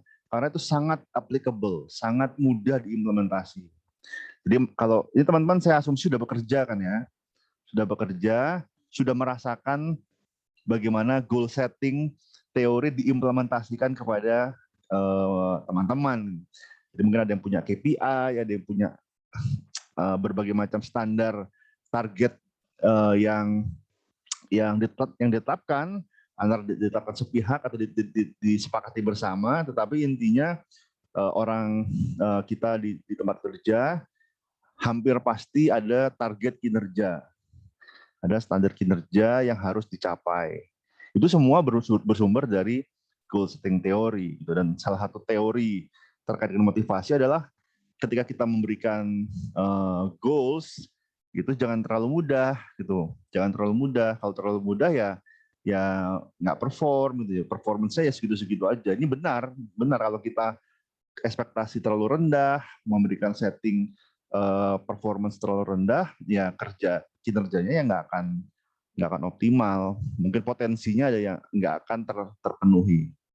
Di sisi lain, argumen dari goal setting teori ini adalah kalau kita sebaiknya men-set goals itu sulit gitu. Tadi kalau saya disebutkan oleh kelompok 1 ya, goals ini yang sulit gitu. Dan jika dibantu, jadi ketika ada goals yang sulit dan disupport oleh atasan ya, oleh organisasi, ketika goals itu tercapai akan membuat karyawan termotivasi. Ini konsep yang indah di teori, tapi sangat riskan di lapangan diterapkannya. Dan ketika yang pertama ya, ketika goal setting itu terlalu tinggi, itu pasti akan pasti nggak akan tercapai justru, dan malah menimbulkan stres yang berkelanjutan, apalagi jika ini berkelanjutan. Artinya goals yang sulit sekali aja mungkin masih bisa ditahan, tapi kalau goals yang sulit itu berkelanjutan tiap bulan, tiap tahun, dan seterusnya, maka akan ada breaking point, karena stres itu akumulatif. Ketika seseorang mencapai stres yang melebihi kapasitas yang mampu dia tahan, maka ada blow up, antara dia depresi, atau antara dia marah-marah, dan seterusnya. Jadi secara sistem sebetulnya mungkin bagi teman-teman yang harapan saya akan memiliki kapasitas sebagai pemimpin, ya harus dipahami bahwa goal setting teori itu bagus, tapi juga harus diimbangi dengan satu, dengan support yang cukup. Yang kedua adalah kita nggak bisa terus-terusan memberikan sebuah goals yang sulit tanpa batas gitu. Jangan sampai karena terlalu aktif mengimplementasikan goal setting teori ini, malah karyawan kita pada rontok satu demi satu karena nggak tahan dengan stres, atau mungkin malah mengakibatkan mental health issues, mungkin sampai bunuh diri, karena itu terjadi, it happens di mungkin yang saya tahu di luar negeri ya. Di dalam negeri, di Indonesia saya nggak tahu. Mungkin ada orang yang mati karena overload, karena kerja berlebih. Jadi di Jepang terutama, death by overwork itu kejadian, itu sesuatu yang umum. Jadi bukan hal yang aneh gitu. Orang kerja sampai lembur-lembur segala macam, akhirnya meninggal di tempat kerjanya gara-gara overwork. Nah, ini jangan sampai terjadi di Indonesia. Kita performance management, kita perlu mengelola kinerja. Tapi kita harus sadar bahwa yang kita kelola ini orang, bukan robot. Sehingga goal setting teori ini ada benarnya, tapi ada batasnya juga. Ini harus difahami oleh pemimpin bahwa bawahan kita punya batas. Mereka punya kehidupan, punya keluarga, sehingga kita tidak boleh mengeksploitasi.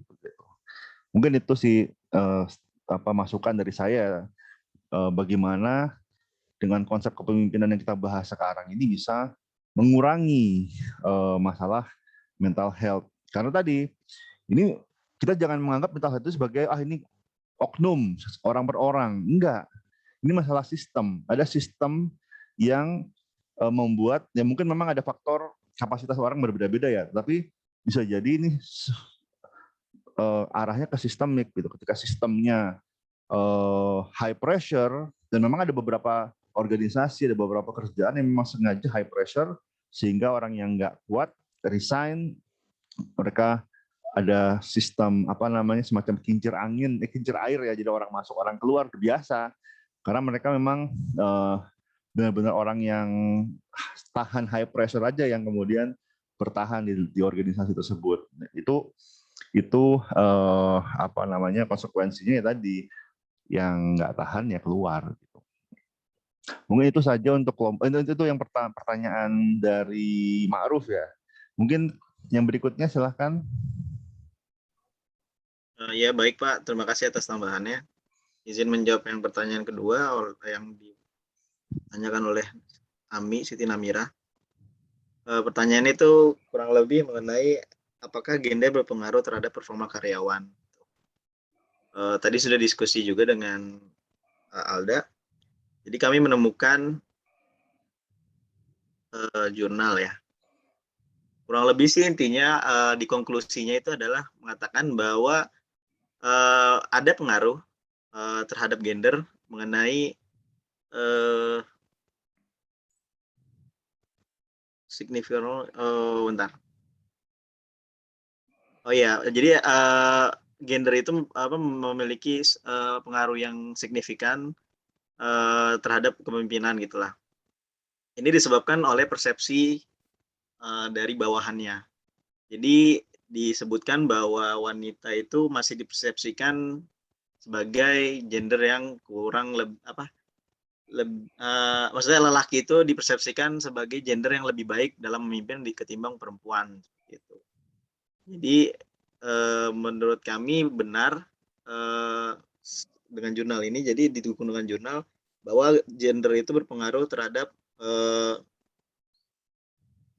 performa karyawan, apalagi ketika ya persepsinya sendiri itu timbulnya dari karyawan gitu kan. Jadi ketika si pemimpinnya itu memimpin karyawan tersebut, tentu ketika persepsinya negatif tentu akan mempengaruhi. Tapi kalau balik lagi ke teori ya, menurut saya juga jadi kalau di teori ini mungkin lebih fokusnya kepada perilakunya si pemimpin, bukan dari pemimpin gendernya gitu loh. Jadi perilakunya itu ya seperti apa? Seperti ya memberikan motivasi, ya mungkin memberikan goal yang sulit tapi terukur gitu, atau memberikan memenuhi kebutuhannya, atau juga ya melibatkan bawahannya. Jadi menurut ya kalau dari balik lagi ke teori motivasi gitu ya, dalam berpengaruhi ke kinerja karyawan sih, sebenarnya gender itu gimana ya, tidak tidak memiliki pengaruh yang berkelanjutan gitu. Mungkin awalnya aja, tapi nanti ketika sudah bermain teori motivasi mungkin tidak begitu pengaruh sih. Kalau menurut saya seperti itu, Pak. Oke. Alda mungkin bisa bertambahkan juga. Jadi kalau perbedaan gender ini, kalau di leadership itu gimana, berpengaruh apa enggak? Jawabannya jelas berpengaruh, tapi seberapa jauh pengaruhnya ini sebenarnya mungkin situasional juga, tergantung kondisi si organisasinya itu sendiri. Kalau misalnya organisasinya ini memang kebanyakan yang dipimpin ini laki-laki, misalnya terus yang pemimpinnya perempuan, itu jelas mungkin agak ini ya, tadi yang ada pengaruh negatifnya, karena mungkin kalau laki-laki kan mempersepsikan perempuan itu misalnya lebih apa ya, lebih pekerjaannya mungkin lebih didasarkan emosi, misalnya seperti itu. Tapi kalau misalnya si perempuan ini ditempatkan menjadi leader di apa namanya, organisasi yang isinya itu mungkin campur-campur, itu laki-laki perempuan, itu harusnya nggak masalah sih. Jadi sebenarnya seberapa jauh pengaruh gender role ini mungkin tergantung dari tipe organisasinya juga, terus jenis pekerjaan dan industri mereka itu sendiri gitu. Mungkin contohnya itu ya Ibu CEO si Pertamina sekarang, Bu Nike itu. Sebenarnya saya juga pas awal tahu itu agak penasaran gitu, gimana sih ibu ini kok bisa nge-handle posisi yang paling tinggi gitu kalau di Pertamina itu sendiri. Tapi ternyata beliau ini sampai sekarang masih jadi CEO juga, dan bahkan waktu itu dapat penghargaan dari Forbes kalau nggak salah, agak lupa juga. Jadi intinya sebenarnya sejauh mana itu si gender role ini berperan, mungkin awalnya stereotip dari si bawahan itu juga berperan sendiri, bagaimana si gender role ini berpengaruh, tapi untuk sejauh mana itu si leader itu yang harus mengusahakan, bagaimana dia bisa mengubah stereotip tersebut gitu, pendekatannya bagaimana, itu benar-benar situasional, tergantung orangnya dan organisasinya sendiri. Mungkin segitu dulu. Ami, dari kami gimana? Oke. Terima kasih. Oke. Jadi memang betul ya bahwa sebetulnya antara laki dan perempuan ya, efektivitasnya sebagai pemimpin itu inkonklusif. Jadi tidak ada perbedaan signifikan berdasarkan gender saja. Tapi yang ditemukan jelas ada bukti yang kuat adalah bahwa ekspektasi bagi female leader, bagi pemimpin perempuan itu malah lebih tinggi dibandingkan ekspektasi terhadap pemimpin laki-laki. Artinya untuk bisa sukses di posisi leadership, ternyata ekspektasi bagi wanita itu lebih tinggi dibandingkan bagi laki-laki, sehingga ketika wanita sukses dalam sebuah posisi kepemimpinan, effort yang mereka keluarkan itu lebih tinggi dibandingkan performance yang sama ketika pemimpinnya laki-laki. Ini karena masalah budaya, masalah norma, masalah followership gitu, bahwa ketika bawahannya laki-laki atau bawahannya memiliki persepsi atau stereotip tersendiri terkait dengan pemimpinnya, maka pemimpinnya ini ya tadi harus effort lebih untuk bisa memotivasi, untuk bisa membuat karyawan puas dan seterusnya. Jadi bukan masalah gendernya, tapi masalah ekspektasi dari coworkers, dari supervisor, dari subordinat. Jadi bukan cuma bawahan juga sebenarnya. Kan leaders, kadang-kadang seorang pemimpin masih punya atasan lagi. Kadang-kadang dari atasannya ini ada ekspektasi tertentu. Nah, ini dinamika ini yang sangat kompleks begitu. Jadi dan sangat mempengaruhi performance dari female leaders, karena ya tadi mungkin ada situasi-situasi sosial tertentu yang apalagi jika mereka sudah berkeluarga ya, maka harus lebih mudah. Jadi sepertinya toleransi yang terdapat toleransi yang lebih tinggi ketika laki-laki mungkin izin tidak ikut dalam misalnya mengurus anak dan seterusnya, ketimbang ketika wanita. Jadi mungkin ada sedikit gender stereotype, gender roles tertentu yang membuat intinya kalau wanita karir sukses di posisi kepemimpinan itu biasanya effortnya lebih tinggi dibandingkan laki-laki pada posisi yang sama, pada kondisi yang sama.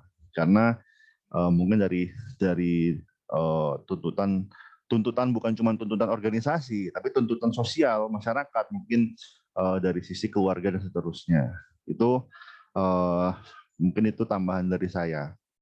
Oke, sekarang udah jam 8.56 ya, jadi mungkin ada beberapa poin. Yang pertama, nanti kelompok 1 setelah ini tolong dibuat rangkuman dari Q&A-nya. Jadi pertanyaannya apa, jawabannya apa, kemudian nanti tolong Anda kirim ke WhatsApp group. Jadi mungkin ini prosedur juga, SOP juga buat kelompok selanjutnya. Setelah Q&A, jadi saya termasuk dosen yang sangat menghargai interaksi tanya jawab. Jadi walaupun 10% di silabus, tapi bagi saya Q&A itu lebih besar dari 10%. Intinya begitu. Jadi saya akan sangat mengharapkan lebih banyak interaksi dari teman-teman dalam sesi tanya jawab. Tapi saya juga paham bahwa waktu kita terbatas. Kita nggak bisa mungkin Q&A 4 pertanyaan itu sampai jam 9 begitu kan. Jadi untuk minggu depan saya minta kelompok berikutnya, kelompok berapa? Kelompok berapa untuk minggu depan? 5, Pak. Kelompok 5 ya. Untuk kelompok 5 untuk merekam presentasinya 30 hingga 45 menit ya. Direkam. Anda misalnya bisa presentasi di Google Meet atau di Zoom seperti ini, Anda tinggal set record, nanti rekamannya Anda kirim ke saya via Google Drive. Nanti saya akan upload ke YouTube hari sebelumnya. Jadi tolong dikirimkan ke saya hari Selasa supaya bisa saya upload sehingga paling enggak Rabu pagi sudah bisa ditonton oleh teman-teman. Jadi saya harapkan untuk menonton presentasinya sebelum perkuliahan. Jadi kita mulai perkuliahan minggu depan jam 7.15, langsung masuk ke sesi tanya jawab. Dan saya harap per kelompok minimal 1 pertanyaan. Jadi ada 4 pertanyaan minimal per hari, 1 dari masing-masing kelompok. Kalau nggak ada yang tanya, saya yang tanya. Gitu. Intinya harus ada tanya jawab, karena seringkali pembelajaran itu muncul bukan mungkin presentasi, saya nggak tahu kalian nyimak atau enggak. Gitu. Tapi ketika kalian ada tanya jawab, itu menurut saya itu proses pembelajaran yang lebih berharga dari sekedar menonton presentasi. Oke, kemudian jadi untuk kelompok 5 sudah jelas ya. Untuk minggu depan hari Selasa tolong kirimkan ke saya rekaman presentasinya. Nanti akan saya upload ke YouTube, linknya akan saya kirim ke WhatsApp group. Jadi saya harapkan sebelum perkuliahan teman-teman sudah menonton sudah menonton presentasi. Ini terlihat nggak saya? Terlihat, Pak. Nah, komputer saya screen-nya agak error, tapi yang penting masih terlihat ya. Jadi oke, jadi intinya kita untuk 30-45 menit presentasi itu di luar perkuliahan. Jadi harapannya kita bisa selesai lebih cepat atau bisa lebih banyak waktu untuk tanya jawab. Harapan saya tadi lebih banyak waktu untuk tanya jawab. Kalau sudah selesai ya udah kita bisa selesai lebih cepat, tidak usah sampai ini harusnya jam 9.30 kan ya. Oke. Bentar, ini komputer saya masih hang. Oke, udah bisa. Oke. Jadi ini udah jam 9, sekarang kita masuk ke sesi diskusi. Jadi ini juga rutin ya, selalu ada sesi diskusi. Saya akan kirimkan pemicu kasus, kemudian saya akan masuk ke breakout room. Saya minta kalian untuk mendiskusikan di breakout room. Setelah itu ada masing-masing kelompok memberikan jawabannya. Jadi ini saya kirimkan materi pemicunya di kolom chat. Sebentar. Pemicu. Sebentar.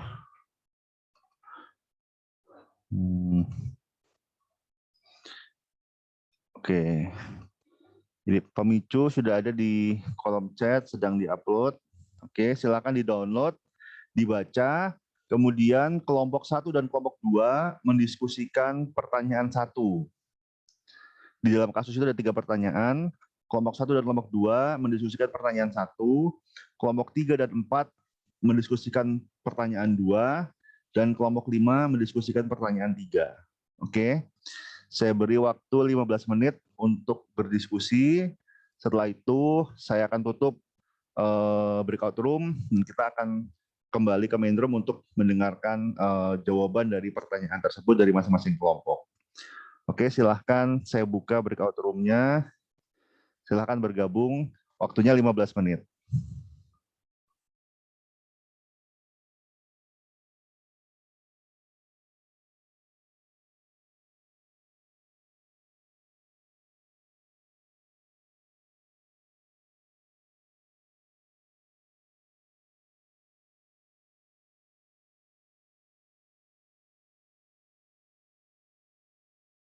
Belum, Bang.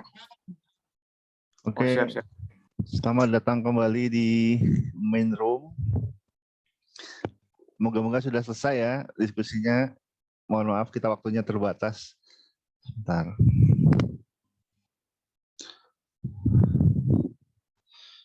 Oke. Mungkin kita lanjut saja ke kelompok 1. Silahkan kelompok 1 disampaikan hasil diskusi kelompoknya. Ya, baik Pak, izin Pak. Yuk silakan. Pertanyaan nomor 1 itu kan bagaimana kita Anda mengukur achievement orientation-nya si Peter Gibson. Terus juga apakah kira-kira kebutuhan yang tidak terpenuhi oleh Peter di Unitech. Terus juga kira-kira perubahan apa yang bisa mengimprove motivasinya Peter. Nah, kalau menurut kelompok 1 tadi sudah didiskusikan. Menurut kami achievement orientasinya si Peter Gibson ini terbilang rendah atau low achiever. Kenapa itu? Karena terlihat dari percakapannya yang menyebutkan sendiri bahwa dia tidak peduli dengan pekerjaannya. Terus juga dibuktikan ketika reportnya itu atau laporannya itu selalu terlambat seperti itu. Terus kalau menurut kelompok kami juga kebutuhan apa yang tidak terpenuhi di Peter itu adalah mungkin needs of Halo. Kayaknya putus. belongings. Ketika dia menggambar itu environment itu terbilang itu gimana ya, kurang berwarna lah istilahnya, karena tipikal dari pegawai itu selalu sama, yaitu selalu nurut terhadap otorisasi segala macamnya seperti itu. Nah, mungkin yang berikutnya bisa ditambahin oleh Alda. Oke, silakan.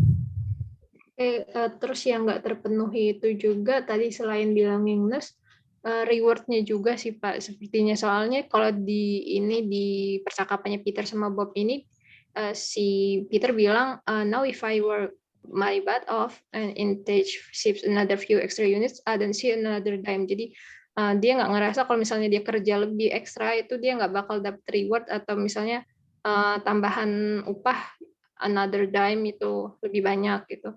Selain itu juga needs yang nggak terpenuhi itu si esteem ya. Si esteem-nya itu sama si self aktualisasinya, karena di tempat kerjanya si Peter ini kalau budayanya itu sangat kaku, jadi kalau misalnya employee itu nggak bisa mempertanyakan keputusan si bosnya ini masuk akal atau enggak misalnya gitu. Habis itu juga orang yang dibilang kerja sukses itu kalau misalnya dia kelihatan busy atau kelihatan sibuk gitu sama kerjanya, padahal sebenarnya mungkin kerjaannya juga nggak benar-benar ngerjain apa-apa gitu. Lalu habis itu mungkin itu dulu. Terus kalau changes yang bisa dibuat untuk improve kerjaannya itu, yang pertama mungkin rewarding-nya, sistem rewarding-nya. Balik lagi tadi yang kata si Peter, I don't see another dime. Jadi itu bisa dibilang mungkin si Peternya ngerasa kalau misalnya kalaupun kerjaan dia lebih baik dari sekarang gitu, lebih rajin, dia tetap nggak bakal dapat reward yang lebih. Selain itu mungkin approach-nya itu bisa di empowerment itu lewat approach empowerment itu empowerment itu Jadi supaya si Peter tuh merasa kalau dia engage lebih itu ada artinya gitulah. Namanya kerjaan dia, atau kalau dia berusaha engage lebih. Lalu juga mungkin sense of belonging-nya tadi, kalau kalau si Peter ngerasa, karena ini bosnya kayaknya benar-benar hanya mentingin yang ini, apa namanya, where meticulous attention to paperwork itu is the only way to get promoted. Jadi mungkin hanya tentang kerja, nggak dipandang sebagai manusia mungkin yang pekerja di kantornya Peter ini. Mungkin itu Pak kalau dari kelompok kami. Oke, terima kasih kelompok 1. Mungkin kelompok 2 ada yang mau ditambahkan dari diskusi kelompoknya? Siap, terima kasih banyak Pak Imam. Kalau dari kelompok 2 mirip ya Pak. Kalau menurut kelompok kami ini apa yang tidak terpenuhi dari kebutuhan Peter itu terlihat dari mungkin pendekatan operan ya, ketika di sini adalah Peter itu membutuhkan memandang pekerjaan itu dari reward and punishment, yang mana dia hanya berpikir pekerjaan dia akan meningkatkan pekerjaannya jika itu memberikan meningkatkan kebutuhan untuk pada dirinya. Sehingga di sini kan dia kan juga bilang kalau intinya dia hanya takut kehilangan pekerjaannya, atau di sini bisa dilihat ini sebagai punishment-nya itu. Mungkin yang di sini yang harus bisa diubah dari Peter itu mungkin sistemnya ini ya kan, karena kan di sini kan terlihat bahwa Peter ini tidak bisa berekspresi ya, atau memberikan ide-ide kepada para bosnya, sehingga udah dibilang tadi sama Alda kalau mungkin lingkungan organisasinya ini hanya melihat dari konteks fisik ya, mulai dari dokumen, apakah mungkin jumlah dokumen yang dihasilkan banyak, padahal mungkin itu sebenarnya tidak memberikan dampak ide gitu. Sehingga di sini Peter ini lebih cari aman, karena bagi dia tidak memberikan keuntungan bagi dia secara lebih, jadi lebih baik biasa-biasa saja seperti itu. Seperti itu Pak. Mungkin dari Latifa ingin ditambahkan.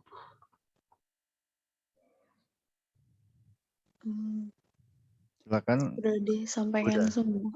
Iya Pak, udah disampaikan semua Pak. Oke, ya udah. Oke, terima kasih kelompok 1 dan kelompok 2. Jadi memang betul ya. Jadi poin utama dari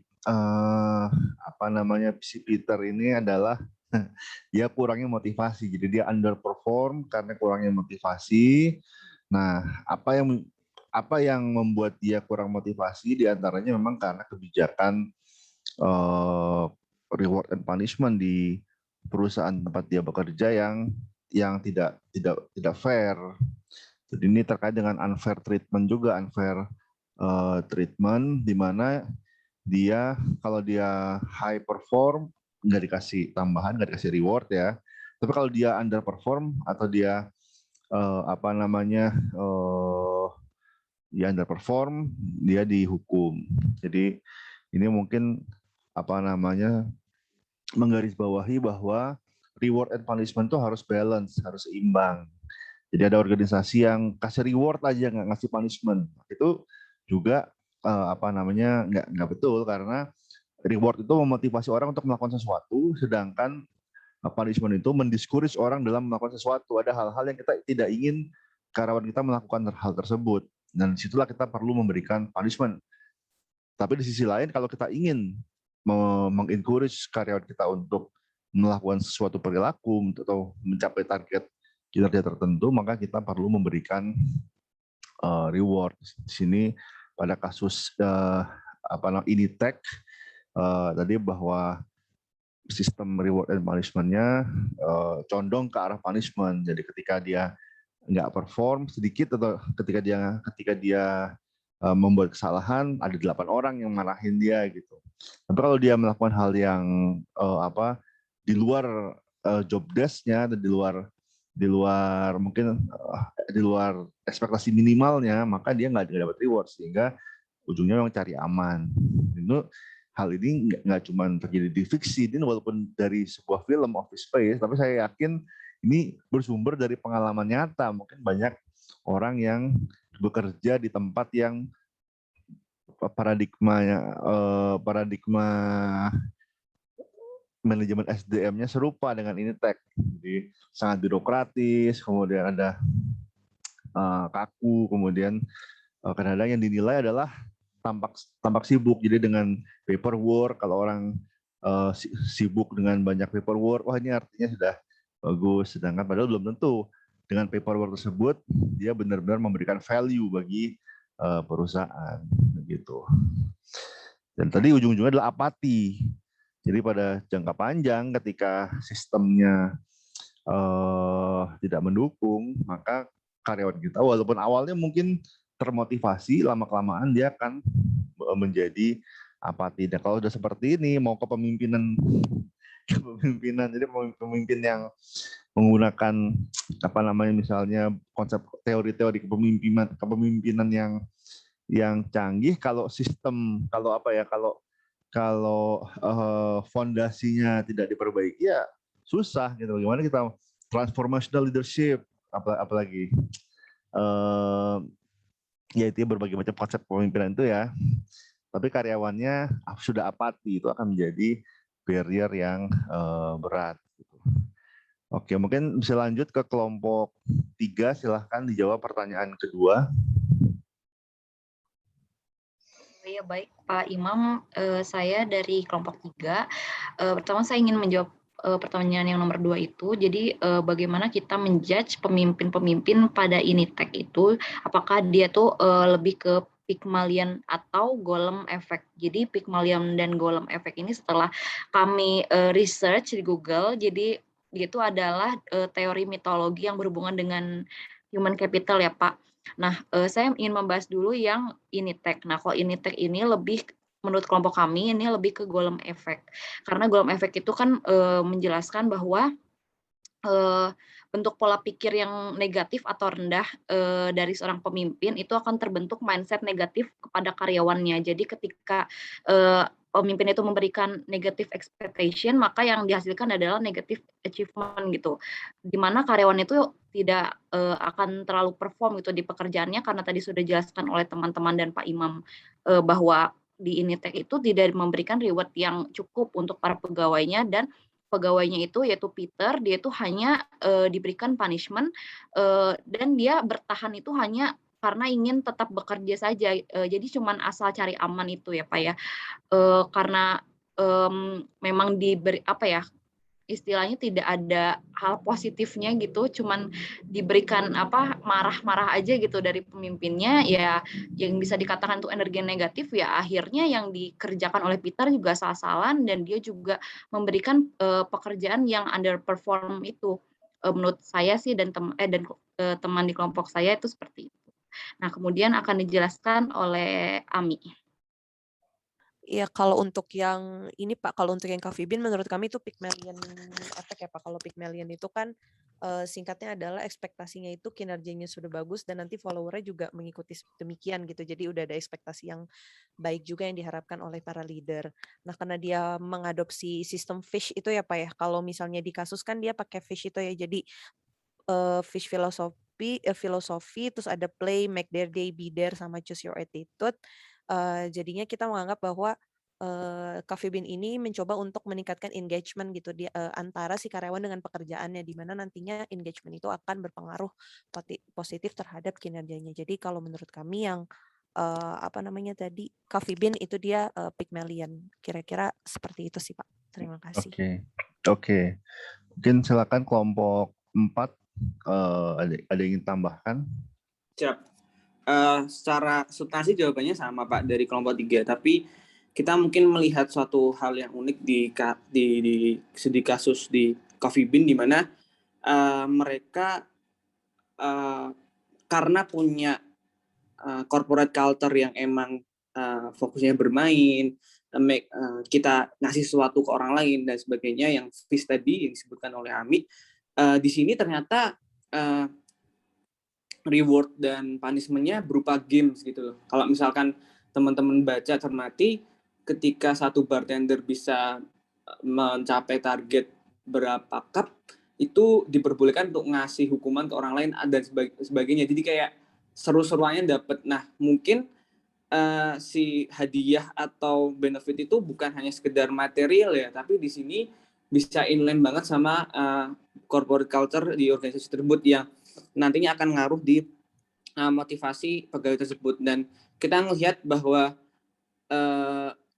budaya kerja si Coffee Bean ini emang ngebangun si hygiene faktornya pegawai di sana sih. Nah, kemudian ditambah lagi motivator faktornya ya, dia bisa dapat achievement dari game-game yang ada, dan ada tantangan lah dari konsep yang ada di Coffee Bean. Kira-kira seperti itu, Pak. Mungkin Bang Jaya ada tambahan? Udah semuanya, makasih. Oke, jadi ya memang mungkin pertama-tama Pygmalion dan Golub effect ini sebenarnya masuk ke dalam goal setting theory ya. Jadi terutama di self-fulfilling prophecy. Jadi ketika kita memberikan, jadi self-fulfilling prophecy itu intinya kadang-kadang sebuah ramalan itu menjadi kenyataan justru karena adanya ramalan tersebut. Gitu. Jadi misalnya seseorang dikatakan kamu nggak akan perform. Nah, justru walaupun dia punya potensi, tapi karena di awal sudah dibilang begitu, dia nggak akan perform. Itu Golub effect. Jadi ketika seseorang punya potensi lebih, tapi ekspektasinya ditekan, maka dia akan underutilize potensi tadi.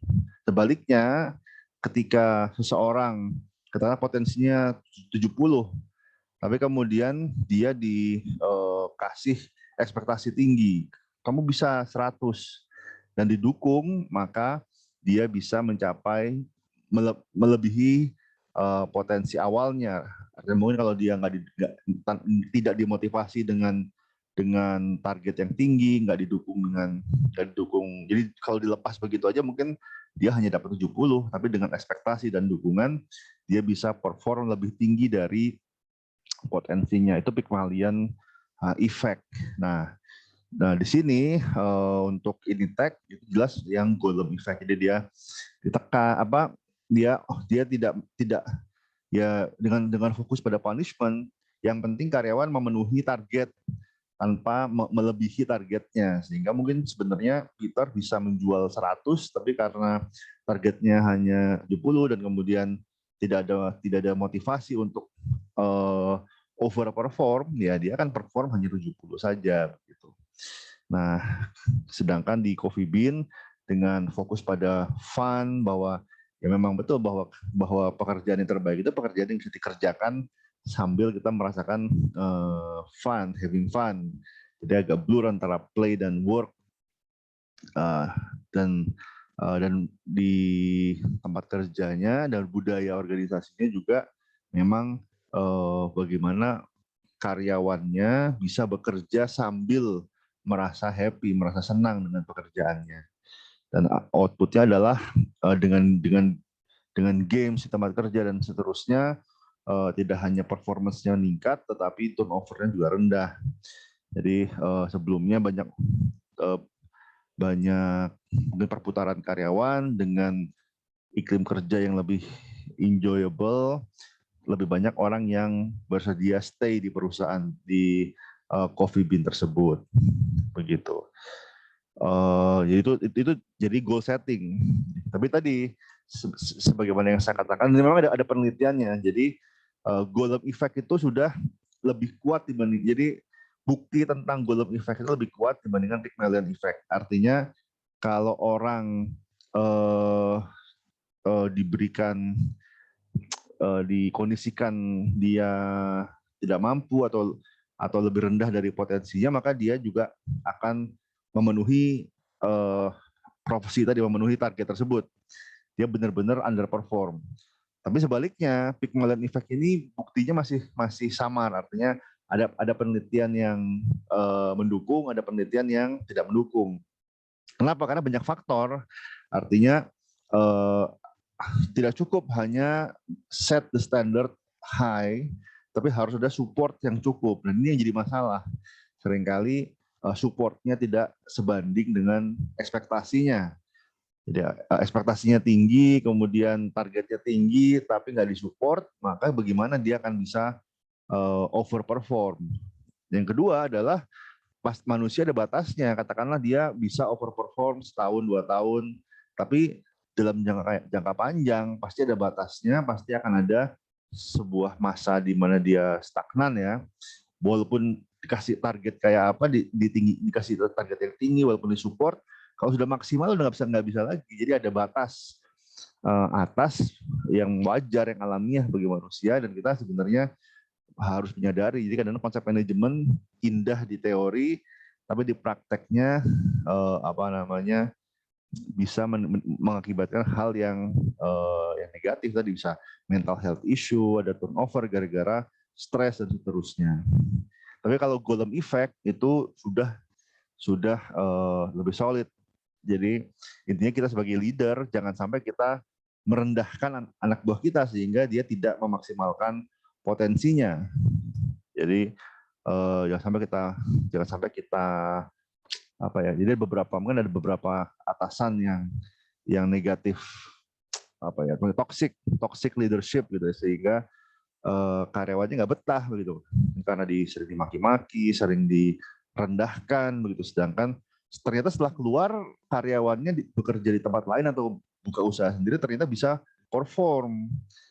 Jadi bisa membuktikan bahwa dia punya potensi lebih justru setelah dia keluar dari perusahaan, mungkin berhenti gara-gara supervisor yang toksik. Dan memang tadi benar ada di presentasi bahwa sebab utama orang resign itu bukan kompensasi sebetulnya. Kompensasi salah satu sebab utama karena kompensasi. Tapi sebab utama yang menurut saya lebih tinggi dari kompensasi adalah hubungan yang buruk dengan atasan. Itu biasanya ya tadi kalau orang kompensasinya nggak terlalu tinggi, kadang-kadang orang masih bisa betah. Tapi kalau sudah nggak enak sama atasan, mau gaji tinggi pun orang nggak betah. Jadi apalagi punya pemimpin, punya atasan yang toksik, yang bikin stres, bikin depresi, bikin rendah diri, ya mungkin lebih baik bagi karyawan itu buat resign, buat mungkin minta dirotasi ke tempat lain dengan atasan yang lebih baik. Intinya mungkin salah satu poin dari leadership seharusnya adalah jangan menjadi seorang pemimpin yang toksik, yang meracuni bawahan kita, membuat bawahan kita underperform karena kita kondisikan mereka menjadi orang yang tidak memenuhi potensinya. Oke, mungkin kelompok 5 silakan. Maaf, saya agak masuk ke ke pertanyaan nomor 3. Silakan kelompok 5 disampaikan hasil diskusinya. Ya, saya akan menyampaikan hasil diskusi dari pertanyaan nomor 3, yaitu kenapa Coffee Bean turnovernya berkurang sangat signifikan. Nah, itu karena teori yang Fish tadi itu bekerja dan benar-benar terlaksana ya. Jadi pertama yang play berhasil buat pekerjaannya benar-benar terasa fun, dan kedua yang make their day itu program gamesnya yang bisa menjadi kejadian yang having fun dan untuk membantu melihat kejadian yang tak terlupakan. Dan jadi pengaruh juga ke yang nomor 3. Jadi karena Coffee Bean ini jadi tempat yang fun, jadi yang bekerja di sana juga bisa bekerja dan dengan sepenuh hati. Dan terakhir yang choose your attitude. Nah, karena udah punya lingkungan yang baik, jadi akan punya power untuk melihat kesempatan-kesempatan lain gitu, yang menimbulkan kebaikan-kebaikan yang baru gitu, yang lebih baik. Selanjutnya akan dijelaskan oleh Dewa. Ya, mungkin untuk menambahkan, jadi setelah Coffee Bean membuat relasi tempat kerja yang fun atau menyenangkan gitu, Coffee Bean juga mendukung pekerjaannya membangun relasi sama customer-nya. Jadi di mana yang sudah tadi dibahas di soal-soal sebelumnya, membuat game-game yang fun, terus ada relasi di mana memang ada permainan yang pekerjanya dan customer-nya bermain bersama. Terus ada juga tema dress up, di mana ada hari-hari tertentu yang pekerjanya memakai atribut dari suatu perayaan hari tertentu diharuskan, dan jika pelanggan memakai baju tersebut diberikan diskon. Lalu yang lainnya juga bentuk-bentuk relasi lainnya, ada juga permainan dadu di Fear Factor Friday kalau disebutkan di buku, di mana kalau toko itu menjual beberapa certain number of drinks, ada target penjualan yang tercapai, ada barista yang diharuskan melakukan sesuatu atraksi. Salah satunya adalah memakan jangkrik di depan customer. Jadi membangun relasi untuk menghibur juga customer-nya. Gitu. Oke, terima kasih. Jadi memang tadi untuk poin nomor 3, dengan iklim kerja yang lebih fun, yang lebih lebih santai gitu ya. Jadi ada membangun relasi dengan customer, apalagi di bidang jasa. Kalau di bidang manufaktur mungkin konsep ini belum tentu bisa diterapkan. Kenapa? Karena kepuasan karyawan dan kepuasan konsumen lebih jauh jaraknya pada manufaktur. Tapi pada jasa, pada services itu lebih dekat.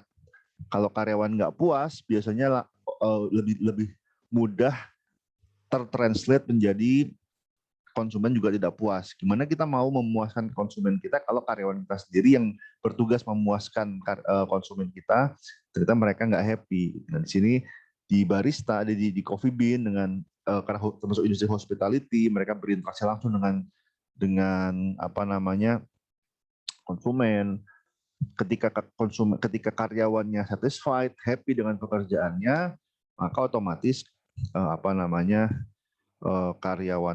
konsumen pun juga akan happy. Jadi langsung muncul koneksi yang cukup kuat dengan kinerja. Cuman mungkin yang perlu saya tambahkan adalah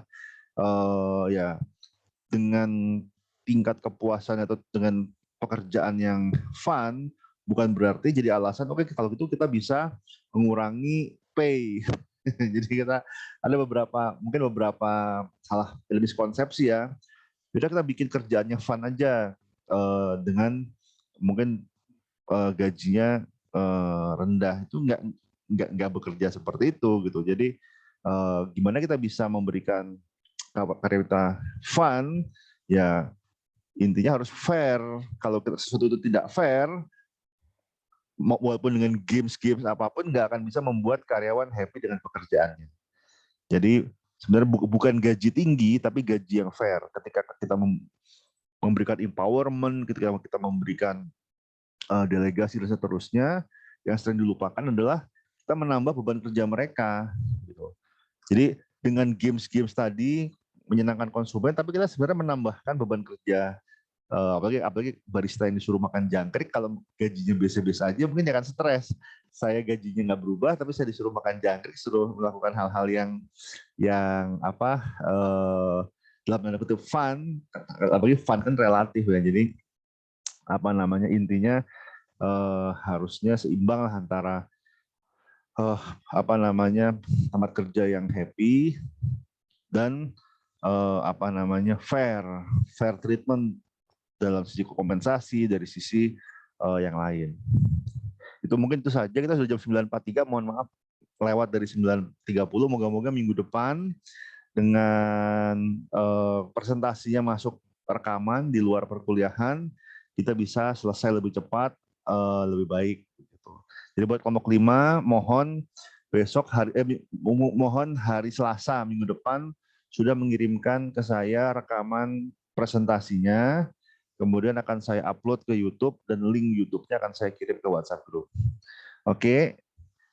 Kelompok 5. Oke, terima kasih sudah sampai di sini dulu. Sampai ketemu minggu depan. Selamat malam. Assalamualaikum warahmatullahi wabarakatuh. Waalaikumsalam. Waalaikumsalam. Terima kasih, Pak. Yuk.